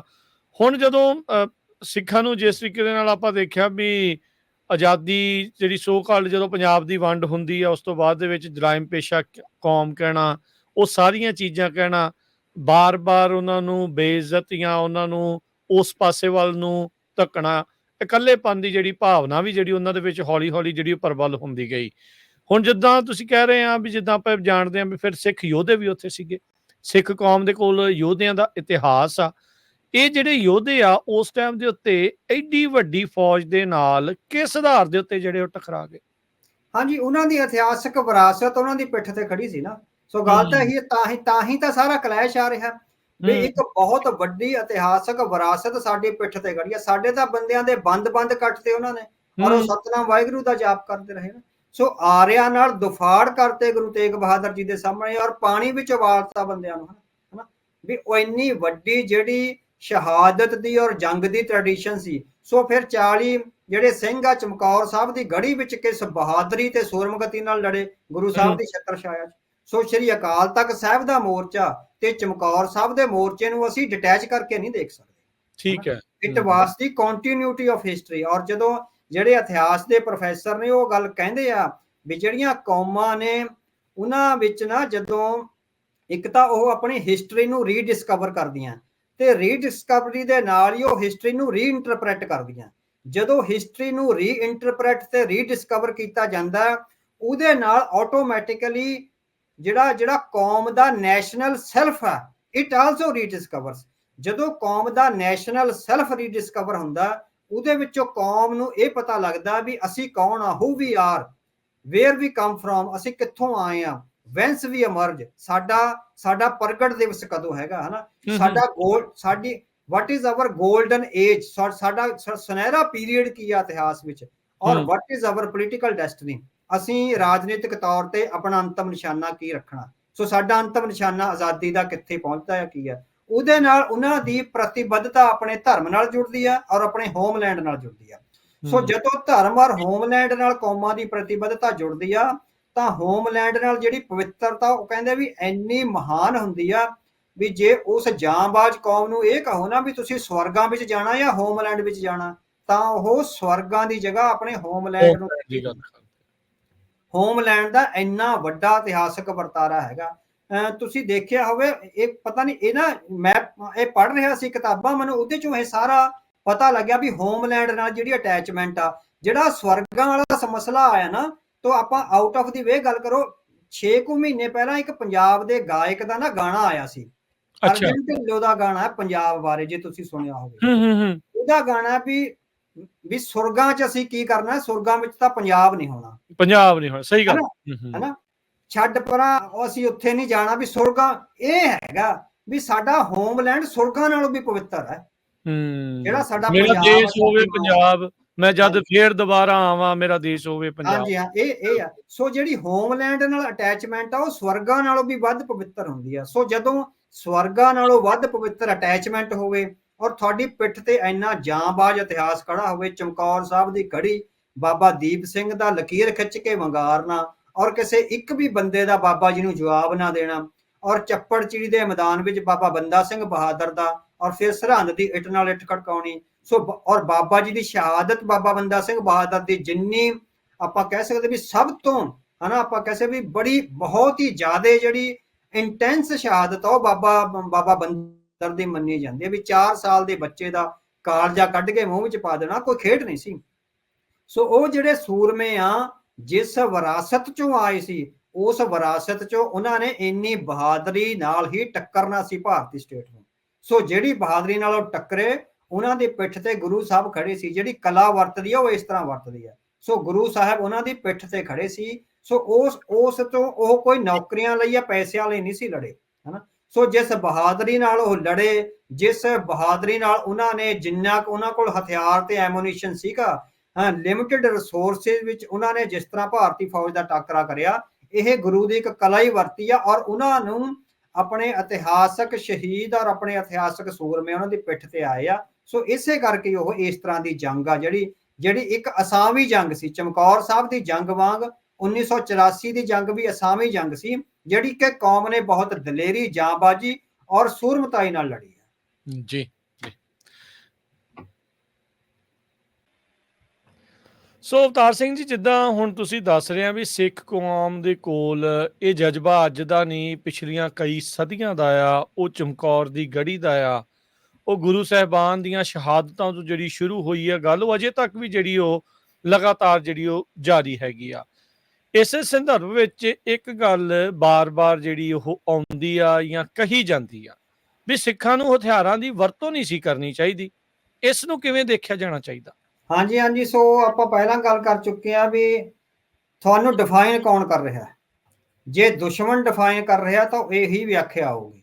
ਤੁਹਾਨੂੰ ਆਪਣੀ ਵਿਆਖਿਆ ਆਪ ਕਰਨੀ ਪੈਣੀ ਹੈਗੀ। ਜਦੋਂ ਦੁਸ਼ਮਣ ਤੁਹਾਨੂੰ ਡਿਫਾਈਨ ਕਰੂਗਾ ਨਾ, ਸੋ ਉਸ ਵੇਲੇ ਇਸ ਤਰ੍ਹਾਂ ਦੇ ਵਿਚਾਰ ਆਉਣਗੇ। ਆਪਾਂ ਸੋ ਹਥਿਆਰ ਸਿੱਖਾਂ ਵਿੱਚ ਕਦੀ ਵੀ ਅਪਰਵਾਨ ਨਹੀਂ ਹੈਗੇ। ਹਿੰਸਾ ਸਿੱਖਾਂ ਵਿੱਚ ਪ੍ਰਵਾਨ ਆ, ਪਰ ਬੇਕਿਰਕ ਹਿੰਸਾ ਪ੍ਰਵਾਨ ਨਹੀਂ। ਵੀ ਤੁਸੀਂ ਕਿ ਨਿਰਦੋਸ਼ ਨੂੰ ਮਾਰ ਦਿਓ, ਚਾਹੇ ਉਹ ਬੱਸਾਂ ਚੋਂ ਕੱਢ ਕੇ ਮਾਰੋ, ਚਾਹੇ ਰੇਲ ਗੱਡੀਆਂ ਚੋਂ ਕੱਢ ਕੇ ਮਾਰੋ। ਜੇ ਇਹ ਗਲਤੀ ਸਿੱਖਾਂ ਨੇ ਕਰੀ ਹੈ ਤਾਂ ਸਿੱਖਾਂ ਨੂੰ ਪ੍ਰਵਾਨ ਕਰਨੀ ਪੈਣੀ ਹੈ ਵੀ ਸਾਡੇ ਤੋਂ ਗਲਤੀ ਹੋਈ ਹੈ ਨਾ। ਸੋ ਸਿੱਖੀ ਵਿੱਚ ਵਾਇਲੈਂਸ ਦਾ ਕੋਈ ਰੋਕ ਨਹੀਂ ਹੈ। ਜਿਹੜੀ ਆਪਾਂ ਗੱਲ ਕਰ ਰਹੇ ਹਾਂ ਨਾ ਹੁਣ ਵੀ ਤੁਹਾਨੂੰ ਜਦੋਂ ਦੁਸ਼ਮਣ ਡਿਫਾਈਨ ਕਰਦਾ, ਇਹਦੀ ਬਹੁਤ ਵੱਡੀ ਉਦਾਹਰਨ ਆਪਾਂ ਦੇ ਸਕਦੇ। ਜੇ ਆਪਾਂ ਨੂੰ ਯਾਦ ਹੋਵੇ ਨਾ, ਇੱਕ ਜੋਸਫ ਸਟਾਲਿਨ ਦੀ ਨਾ ਡੈਫੀਨੇਸ਼ਨ ਹੈਗੀ ਆ ਕੌਮ ਬਾਰੇ, ਵੀ ਕੌਮ ਕੀ ਹੁੰਦੀ ਆ। ਜੋਸਫ ਸਟਾਲਿਨ ਦੀ ਉਸ ਡੈਫੀਨੇਸ਼ਨ ਵਿੱਚ, ਸਟਾਲਿਨ ਦੀ 1913 ਵਿੱਚ ਇਹ ਡੈਫੀਨੇਸ਼ਨ ਆਈ ਆ ਔਰ ਸਾਰੇ ਕਾਮਰੇਡ ਆ ਦੁਨੀਆ ਦੇ ਉਹਨੂੰ ਮੰਨਦੇ ਹੈਗੇ ਆ। ਉਹਦੇ ਵਿੱਚ ਆਈ ਆ ਵੀ ਜਿਹੜੀ ਆਪਣੀ ਇੱਕ ਧਰਤੀ ਨਾਲ ਅਟੈਚਮੈਂਟ, ਆਪਣੀ ਸਾਂਝੀ ਬੋਲੀ ਆ, ਸਾਂਝੀ ਆਰਥਿਕ ਲਾਈਫ ਆ ਤੇ ਸਾਂਝੀ ਸੋਚ ਆ, ਹਨਾ। ਇਹ 4 ਗੱਲਾਂ ਉਹਨੇ ਜੋਸਫ ਸਟਾਲਿਨ ਨੇ, ਵਿਦਵਾਨਾਂ ਨੇ ਜੋਸਫ ਸਟਾਲਿਨ ਦੀ ਉਸ ਵਿਆਖਿਆ ਦੀ ਚੀਰ, ਖਾਸ ਕਰਕੇ ਪ੍ਰੋਫੈਸਰ ਹਗ ਸੀਟਨ ਵਾਸਟਨ ਆ, ਜਰਮਨ ਦੇ ਪ੍ਰੋਫੈਸਰ ਆ, ਉਹ ਕਹਿੰਦੇ ਵੀ ਸਟਾਲਿਨ ਨੇ ਇਹ ਵਿਆਖਿਆ ਲੈਨਿਨ ਦੇ ਕਹਿਣ ਤੋਂ ਲਿਖੀ ਸੀ। ਔਰ ਉਹਦੇ ਕੋਈ ਸਿਧਾਂਤਕ ਕਾਰਨ ਨਹੀਂ ਸੀ ਇਸ ਵਿਆਖਿਆ ਦੇ। ਸਿਰਫ ਸਟਾਲਿਨ ਨੇ ਆਪਣੀ ਜਿਹੜੀ ਕਾਮਰੇਡੀ ਹੈਂਕੜ ਸੀ ਉਹਦੇ ਵਿੱਚੋਂ ਇਹ ਭਾਸ਼ਾ ਲਿਆਂਦੀ ਸੀ ਤਾਂ ਕਿ ਯਹੂਦੀਆਂ ਨੂੰ ਇੱਕ ਕੌਮ ਨਹੀਂ ਮੰਨਣਾ ਕਮਿਊਨਿਸਟਾਂ ਨੇ। ਸਿਰਫ ਯਹੂਦੀਆਂ ਨੂੰ ਇੱਕ ਕੌਮ ਨਾ ਮੰਨਣ ਦੀ ਕਾਮਰੇਡੀ ਹੈਂਕੜ ਚੋਂ ਇਹ ਲਿਆਂਦਾ ਵੀ ਧਰਮ ਜ਼ਰੂਰੀ ਨਹੀਂ ਹੈਗਾ ਤੇ ਇਤਿਹਾਸ ਜ਼ਰੂਰੀ ਨਹੀਂ ਹੈਗਾ। ਹਾਲਾਂਕਿ ਕੌਮ ਦੀ ਡੈਫੀਨੇਸ਼ਨ ਲਈ ਧਰਮ ਤੇ ਇਤਿਹਾਸ ਸਭ ਤੋਂ ਵੱਧ ਜ਼ਰੂਰੀ ਹੁੰਦੇ ਆ, ਬੋਲੀ ਬਹੁਤੀ ਜ਼ਰੂਰੀ ਨਹੀਂ ਹੁੰਦੀ, ਬਿਨਾਂ ਵੀ ਕੌਮ ਉਸਰ ਜਾਂਦੀ ਆ। ਹੁਣ ਤੁਸੀਂ ਦੇਖੋ ਜਦੋਂ ਦੁਸ਼ਮਣ ਡਿਫਾਈਨ ਕਰੂਗਾ, ਜਦੋਂ ਕਮਿਊਨਿਸਟ ਡਿਫਾਈਨ ਕਰਨਗੇ ਯਹੂਦੀਆਂ ਨੂੰ ਤਾਂ ਉਹਨਾਂ ਨੂੰ ਨਕਾਰਨਗੇ। ਇਸੇ ਤਰ੍ਹਾਂ ਸਿੱਖਾਂ ਬਾਰੇ ਆ ਰਿਹਾ, ਗੈਰ ਸਿੱਖ ਜਿਹੜੇ ਹਿੰਦੂ ਨੇ ਜਾਂ ਹੋਰ ਨੇ ਉਹ ਸਿੱਖਾਂ ਨੂੰ ਡਿਫਾਈਨ ਕਰਨਗੇ ਤਾਂ ਇਹੀ ਆਊਗਾ ਵੀ ਸਿੱਖ ਤਾਂ ਬਹੁਤ ਪੀਸਫੁਲ ਨੇ, ਗੁਰੂ ਗ੍ਰੰਥ ਸਾਹਿਬ ਨੇ ਤਾਂ ਸਾਨੂੰ ਅਧਿਆਤਮਕਤਾ ਦਾ ਸੰਦੇਸ਼ ਦਿੱਤਾ, ਇਹ ਤਾਂ ਸੇਵਾ ਕਰੋ, ਹਥਿਆਰਾਂ ਦੀ ਕੋਈ ਲੋੜ ਨਹੀਂ। ਜਦੋਂ ਦੁਸ਼ਮਣ ਡਿਫਾਈਨ ਕਰੂਗਾ ਸੋ ਇਹੀ ਗੱਲਾਂ ਆਉਣਗੀਆਂ ਵੀ ਤੁਹਾਨੂੰ ਹਥਿਆਰਾਂ ਦੀ ਲੋੜ ਨਹੀਂ। ਸਿੱਖੀ ਵਿੱਚ ਕਦੇ ਵੀ ਹਥਿਆਰਾਂ ਦੀ, ਜਿਹੜੀ ਕੌਮ ਹਥਿਆਰਾਂ ਚੋਂ ਹੀ ਪੈਦਾ ਹੋਈ ਆ 1699 ਦੀ ਵਿਸਾਖੀ, ਉਹਨੂੰ ਕਿੱਦਾਂ ਕਿਹਾ ਜਾ ਸਕਦਾ ਵੀ ਉਹਦੇ ਲਈ ਹਥਿਆਰਾਂ ਦੀ ਲੋੜ ਨਹੀਂ। ਇੱਥੇ ਅਸੀਂ ਬੇਕਿਰਕ ਹਿੰਸਾ ਦੀ ਵਿਰੋਧਤਾ ਕਰਦੇ ਹਾਂ, ਜਿਹੜੀ ਮਾਸੂਮ ਲੋਕਾਂ ਦਾ ਕਤਲ ਕਰਦੀ ਆ, ਜਿਹੜੀ ਨਿਰਦੋਸ਼ਾਂ ਦਾ ਕਤਲ ਕਰਦੀ ਆ, ਉਹ ਹਿੰਸਾ ਜਿਹੜੀ ਸਿੱਖੀ ਵਿੱਚ ਆ ਪ੍ਰਵਾਨ ਨਹੀਂ ਹੈਗੀ, ਹੈ ਨਾ। ਸੋ ਇਸ ਕਰਕੇ ਇਹ ਗੱਲਾਂ ਨੇ ਜਿਹੜੀਆਂ, ਸੋ ਹੁਣ ਸ਼੍ਰੀ ਦਰਬਾਰ ਸਾਹਿਬ ਦੇ ਆਲੇ ਦੁਆਲੇ 18ਵੀਂ ਸਦੀ ਵਿੱਚ ਜਿਹੜੇ ਲਗਭਗ 80 ਬੁੰਗੇ ਸੀ ਦੱਸਿਆ ਜਾਂਦਾ ਸਿੰਘ, ਹਨਾ। ਸੋ 80 ਬੁੰਗੇ ਹਥਿਆਰਾਂ ਨਾਲ ਭਰੇ ਹੁੰਦੇ ਸੀ, ਦਰਬਾਰ ਸਾਹਿਬ ਦੇ ਆਲੇ ਦੁਆਲੇ ਹੁੰਦੇ ਸੀ, ਠੀਕ ਹੈ ਨਾ। ਸੋ ਜੇ ਉੱਥੇ ਹਥਿਆਰ ਪ੍ਰਵਾਨ ਸੀ 18ਵੀਂ ਸਦੀ ਵਿੱਚ, ਤਾਂ 20ਵੀਂ ਸਦੀ ਵਿੱਚ ਹਥਿਆਰਾਂ ਦੀ ਪ੍ਰਵਾਨਗੀ ਵੀ ਸੰਤ ਜਰਨੈਲ ਸਿੰਘ ਨੇ ਅਕਾਲ ਤਖਤ ਤੇ ਹਥਿਆਰ ਲੈ ਜਾਂਦੇ ਜਾਂ ਇਹ ਲੈਣਾ, ਮਤਲਬ ਕਿ ਬਿਲਕੁਲ ਧੱਕਿਆਨੁਸੀ ਡੈਫੀਨੇਸ਼ਨਸ ਹੈਗੀਆਂ। ਅੱਜ 40 ਸਾਲਾਂ ਸਾਨੂੰ ਇਹ ਮਸਲੇ ਕਲੀਅਰ ਕਰਨੇ ਚਾਹੀਦੇ। ਸਿੱਖਾਂ ਵਿੱਚ ਬੇਕਿਰਕ ਹਿੰਸਾ, ਔਰਤ ਤੇ ਜ਼ੁਲਮ ਨਹੀਂ ਕਰਨਾ, ਭੱਜੇ ਜਾਂਦੇ ਦੁਸ਼ਮਣ ਤੇ ਵਾਰ ਨਹੀਂ ਕਰਨਾ, ਬੱਚੇ ਤੇ ਵਾਰ ਨਹੀਂ ਕਰਨਾ, ਨਿਰਦੋਸ਼ ਤੇ ਵਾਰ ਨਹੀਂ ਕਰਨਾ। ਸਾਡੀ ਵਾਇਲੈਂਸ ਨਾਲ ਕੁਝ ਪਾਬੰਦੀਆਂ ਜੁੜੀਆਂ ਹੋਈਆਂ ਨੇ, ਕੁਝ ਡਿਸਿਪਲਿਨ ਜੁੜਿਆ ਹੋਇਆ, ਕੋਈ ਮਰਿਆਦਾ ਜੁੜੀ ਹੋਈ ਆ। ਜਿਹੜਾ ਸਿੱਖ ਉਸ ਮਰਿਆਦਾ ਤੋਂ ਬਾਹਰ ਜਾ ਕੇ ਜਿਹੜਾ ਹਿੰਸਾ ਦੀ ਵਰਤੋਂ ਕਰਦਾ, ਉਹ ਪ੍ਰਵਾਹ ਨਹੀਂ ਹੈ ਨਹੀਂ, ਖਾਲਸਾ ਪੰਥ ਵਿੱਚ ਪ੍ਰਵਾਹ ਨਹੀਂ ਹੈ ਨਹੀਂ। ਸੋ ਹਥਿਆਰਾਂ ਦੀ ਵਰਤੋਂ ਦੀ ਪ੍ਰਵਾਨਗੀ ਦਾ ਬਿਲਕੁਲ ਕੋਈ ਪਾਬੰਦੀ ਨਹੀਂ ਹੈ। ਸੰਤ ਜਰਨੈਲ ਸਿੰਘ ਤੇ ਇਹ ਦੋਸ਼ ਲਾਉਣਾ ਵੀ ਉਹ ਹਥਿਆਰ ਲੈ ਕੇ ਚਲੇ ਗਿਆ ਤਾਂ ਹਮਲਾ ਕਰਿਆ, ਬਿਲਕੁਲ ਗਲਤ ਹੈਗੀ ਆ।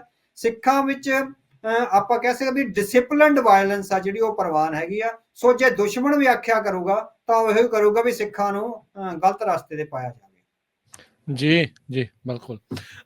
ਅਗਲੀ ਇਸੇ ਦੇ ਵਿੱਚ ਅਵਤਾਰ ਸਿੰਘ ਜੀ ਆਪਾਂ ਗੱਲ ਕਰੀਏ, ਭਾਰਤੀ ਫੌਜਾਂ ਨੇ ਆਪਣੇ ਹੀ ਦੇਸ਼ ਦੇ ਨਾਗਰਿਕਾਂ ਨਾਲ ਜੋ ਜ਼ੁਲਮੀ ਵਿਹਾਰ ਕੀਤਾ ਉਸ ਨੂੰ ਹੁਣ ਤੁਸੀਂ ਕਿੱਦਾਂ ਦੇਖਦੇ ਆ? ਆਪਾਂ ਜੇ 40 ਸਾਲਾਂ ਬਾਅਦ ਨਜ਼ਰ ਮਾਰੀਏ, ਬਿਲਕੁਲ ਇਹਦੀਆਂ ਵੀ ਜੜ੍ਹਾਂ ਇਤਿਹਾਸ ਵਿੱਚ ਪਈਆਂ ਨੇ। ਸੋ ਅੱਜ ਆਪਾਂ ਇਤਿਹਾਸਕ ਕਿਤਾਬਾਂ ਔਰ ਇਤਿਹਾਸਕ ਵਰਤਾਰਿਆਂ ਦੇ ਆਧਾਰ ਤੇ 40 ਸਾਲਾਂ ਬਾਅਦ ਜੇ ਆਪਾਂ ਅਧਿਐਨ ਕਰਨ ਲੱਗੇ ਆ ਤਾਂ ਕੁਝ ਸਿੱਖ ਕੇ ਕਰਦੇ ਹੋਈ ਹੈ ਨਾ। ਸੋ ਇੰਗਲੈਂਡ ਦੇ ਬਹੁਤ ਵੱਡੇ ਵਿਦਵਾਨ ਨੇ ਜੌਹਨ ਸਟੂਅਰਟ ਮਿਲ, ਸੋ ਉਹਨਾਂ ਨੂੰ ਇੰਗਲੈਂਡ ਦੀ ਡੈਮੋਕ੍ਰੇਸੀ ਔਰ ਬੇਸਡ ਡੈਮੋਕ੍ਰੇਸੀ ਆ ਉਹਦਾ ਪਤਾਮਾ ਮੰਨਿਆ ਜਾਂਦਾ। ਸੋ ਉਹਨਾਂ ਦੀਆਂ ਬਹੁਤ ਸਾਰੀਆਂ ਕਿਤਾਬਾਂ ਨੇ। ਉਹਨਾਂ ਦੀ ਇੱਕ ਲੈਕਚਰ ਸੀਰੀਜ਼ ਦੀ ਕਿਤਾਬ ਹੈਗੀ ਆ, lectures on liberty. So John Stuart Mill ਦੀ ਕਿਤਾਬ ਆ, ਲਗਭਗ ਇਹ 1560-65 ਦੇ ਕਰੀਬ ਆ।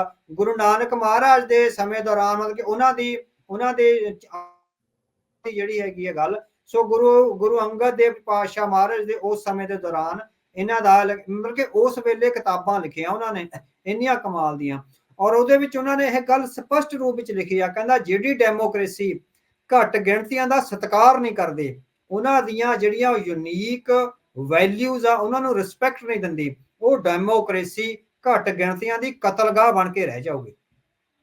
ਇੱਕ ਮੀਡੀਆ ਨੂੰ ਕਹਿੰਦਾ ਮੀਡੀਆ ਤੇ ਅਦਾਲਤਾਂ ਆਜ਼ਾਦ ਚਾਹੀਦੀਆਂ ਡੈਮੋਕ੍ਰੇਸੀ ਵਿੱਚ, ਤੇ ਦੂਜਾ ਹੈਗਾ ਵੀ ਘੱਟ ਗਿਣਤੀਆਂ ਦੀ ਹਰ ਕਦਰ ਕੀਮਤ, ਹਰ ਵੈਲਿਊਜ਼ ਦਾ ਜਿਹੜੀ ਹੈਗੀ ਹੈ ਡੈਮੋਕ੍ਰੇਸੀ ਨੂੰ ਸਤਿਕਾਰ ਕਰਨਾ ਪਵੇਗਾ। ਕਹਿੰਦਾ ਵੀ ਜੇ ਇੱਕ ਬਹੁ ਗਿਣਤੀ ਦੇ ਅਧੀਨ ਇੱਕ ਘੱਟ ਗਿਣਤੀ ਰਹਿ ਰਹੀ ਆ ਤਾਂ ਜਿਹੜੇ ਬਹੁ ਗਿਣਤੀ ਦਾ ਤਾਨਾਸ਼ਾਹ ਹਾਕਮ ਹੈ ਨਾ, ਉਹ ਘੱਟ ਗਿਣਤੀ ਦਾ ਕਤਲੇਆਮ ਕਰੇਗਾ ਹੀ ਕਰੇਗਾ। ਔਰ ਸਭ ਤੋਂ ਵੱਧ ਅਸਰ ਉਹਨੇ ਲਿਖਿਆ, ਕਹਿੰਦਾ ਸਭ ਤੋਂ ਵੱਧ ਅਸਰ ਉਸ ਮੁਲਕ ਦੀਆਂ ਫੌਜਾਂ ਤੇ ਪਵੇਗਾ, ਕਿਉਂਕਿ ਜਿਹੜਾ ਤਾਨਾਸ਼ਾਹ ਹਾਕਮ ਆ ਇੱਕ ਕੌਮ ਦੇ ਖਿਲਾਫ ਦੂਜੀ ਕੌਮ ਦੀਆਂ ਫੌਜਾਂ ਨੂੰ ਵਰਤ ਕੇ ਉਹਨਾਂ ਦਾ ਕਤਲੇਆਮ ਕਰੂਗਾ। ਔਰ ਫੌਜ ਇੰਨੀ ਬੇਕਿਰਕੀ ਨਾਲ ਕਤਲੇਆਮ ਕਰੇਗੀ ਕਿਉਂਕਿ ਜਿਹੜਾ ਪੋਲੀਟੀਕਲ ਸਿਸਟਮ ਹੈ ਉਹਨੇ ਦੂਜੀ ਕੌਮ ਦੇ ਲੋਕਾਂ ਨੂੰ, ਜਿਹੜੇ ਆਪਣੇ ਮੁਲਕ ਵਿੱਚ ਰਹਿੰਦੇ ਆ, ਉਹਨਾਂ ਨੂੰ ਜਿੱਦਾਂ ਦੁਸ਼ਮਣ ਗਰਦਾਨ ਦਿੱਤਾ ਹੋਇਆ।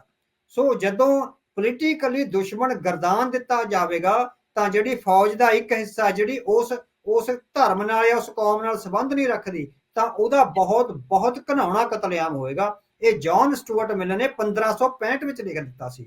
ਸੋ ਜਿਹੜਾ 1984 ਵਿੱਚ ਹੋਇਆ ਉਹ 1565 ਵਿੱਚ ਜੌਨ ਸਟੂਅਰਟ ਮਿਲ ਨੇ ਆਪਣੀ ਕਿਤਾਬ 'ਚ ਲਿਖਿਆ ਸੀ, ਲੈਕਚਰਸ ਔਨ ਲਿਬਰਟੀ ਆ ਉਹਦੀ, ਸੋਸ਼ਲਿਜ਼ਮ ਐਂਡ ਲਿਬਰਟੀ। ਸੋ ਉਹਦੇ ਵਿੱਚ ਲਿਖਿਆ। ਸੋ ਬਿਲਕੁਲ ਬਿਲਕੁਲ ਗੱਲਾਂ ਸਪਸ਼ਟ ਨੇ ਵੀ ਜਿਹੜੀ ਬਹੁ ਗਿਣਤੀ ਆ ਉਹ ਸਾਰੀ ਐਡਮਿਨਿਸਟ੍ਰੇਸ਼ਨ ਦੇ ਜਿਹੜਾ ਆਪਰੇਟਸ ਆ, ਆਪਣੇ IAS ਆਫੀਸਰ, ਆਪਣੇ IPS ਆਫੀਸਰ, ਆਪਣੀ ਮਿਲਟਰੀ ਆ, ਉਹਨੂੰ ਘੱਟ ਗਿਣਤੀ ਕੌਮਾਂ ਜਿਹੜਾ ਉਹਨਾਂ ਦੇ ਜੈਨੂਇਨ ਕੰਸਰਨਸ ਆ, ਜਿਹੜੇ ਆਪਾਂ ਗੱਲ ਕਰਕੇ ਆਏ ਹਾਂ ਕਿ ਵੀ ਧਰਮ ਯੁੱਧ ਮੋਰਚੇ 'ਚ 1,70,000 ਬੰਦਾ ਗ੍ਰਿਫਤਾਰ ਹੋਇਆ, ਜੈਨੂਇਨ ਕੰਸਰਨਸ ਲਈ ਹੋਇਆ, ਡੈਮੋਕ੍ਰੈਟਿਕ ਵੈਲਿਊਜ਼ ਐਂਡ ਡੈਮੋਕ੍ਰੈਟਿਕ ਮੰਗਾਂ ਲਈ ਹੋਇਆ, ਉਹਨੂੰ ਜੇ ਹਥਿਆਰਾਂ ਨਾਲ ਕ੍ਰਸ਼ ਕਰਿਆ ਗਿਆ ਤਾਂ ਉਹ ਜਿਹੜੀ ਜੈਨੋਸਾਈਡਲ ਇੰਪਲਸ ਪਈ ਹੁੰਦੀ ਆ ਬਹੁ ਗਿਣਤੀ ਦੇ ਹਾਕਮਾਂ ਵਿੱਚ। ਸੋ ਆਪਾਂ ਦੇਖ ਸਕਦੇ ਹਾਂ। ਸੋ ਜਿਹੜਾ ਭਾਰਤੀ ਫੌਜ ਨੇ ਹਮਲਾ ਉਹ ਕਰਿਆ, ਬੇਕਿਰਕੀ ਨਾਲ ਕਤਲੇਆਮ ਕਰਿਆ, ਉਹ ਸੀਗਾ ਵੀ ਸਿੱਖਾਂ ਨੂੰ ਪੋਲੀਟੀਕਲ ਐਸਟੈਬਲਿਸ਼ਮੈਂਟ ਵੱਲੋਂ ਦੇਸ਼ ਦੇ ਦੁਸ਼ਮਣ ਗਰਦਾਨ ਦਿੱਤਾ ਗਿਆ ਸੀ, ਤਾਂ ਫੌਜ ਨੇ ਇਹ ਜਿਹੜਾ ਕਤਲੇਆਮ ਆ ਇਸ ਤਰ੍ਹਾਂ ਕਰਿਆ।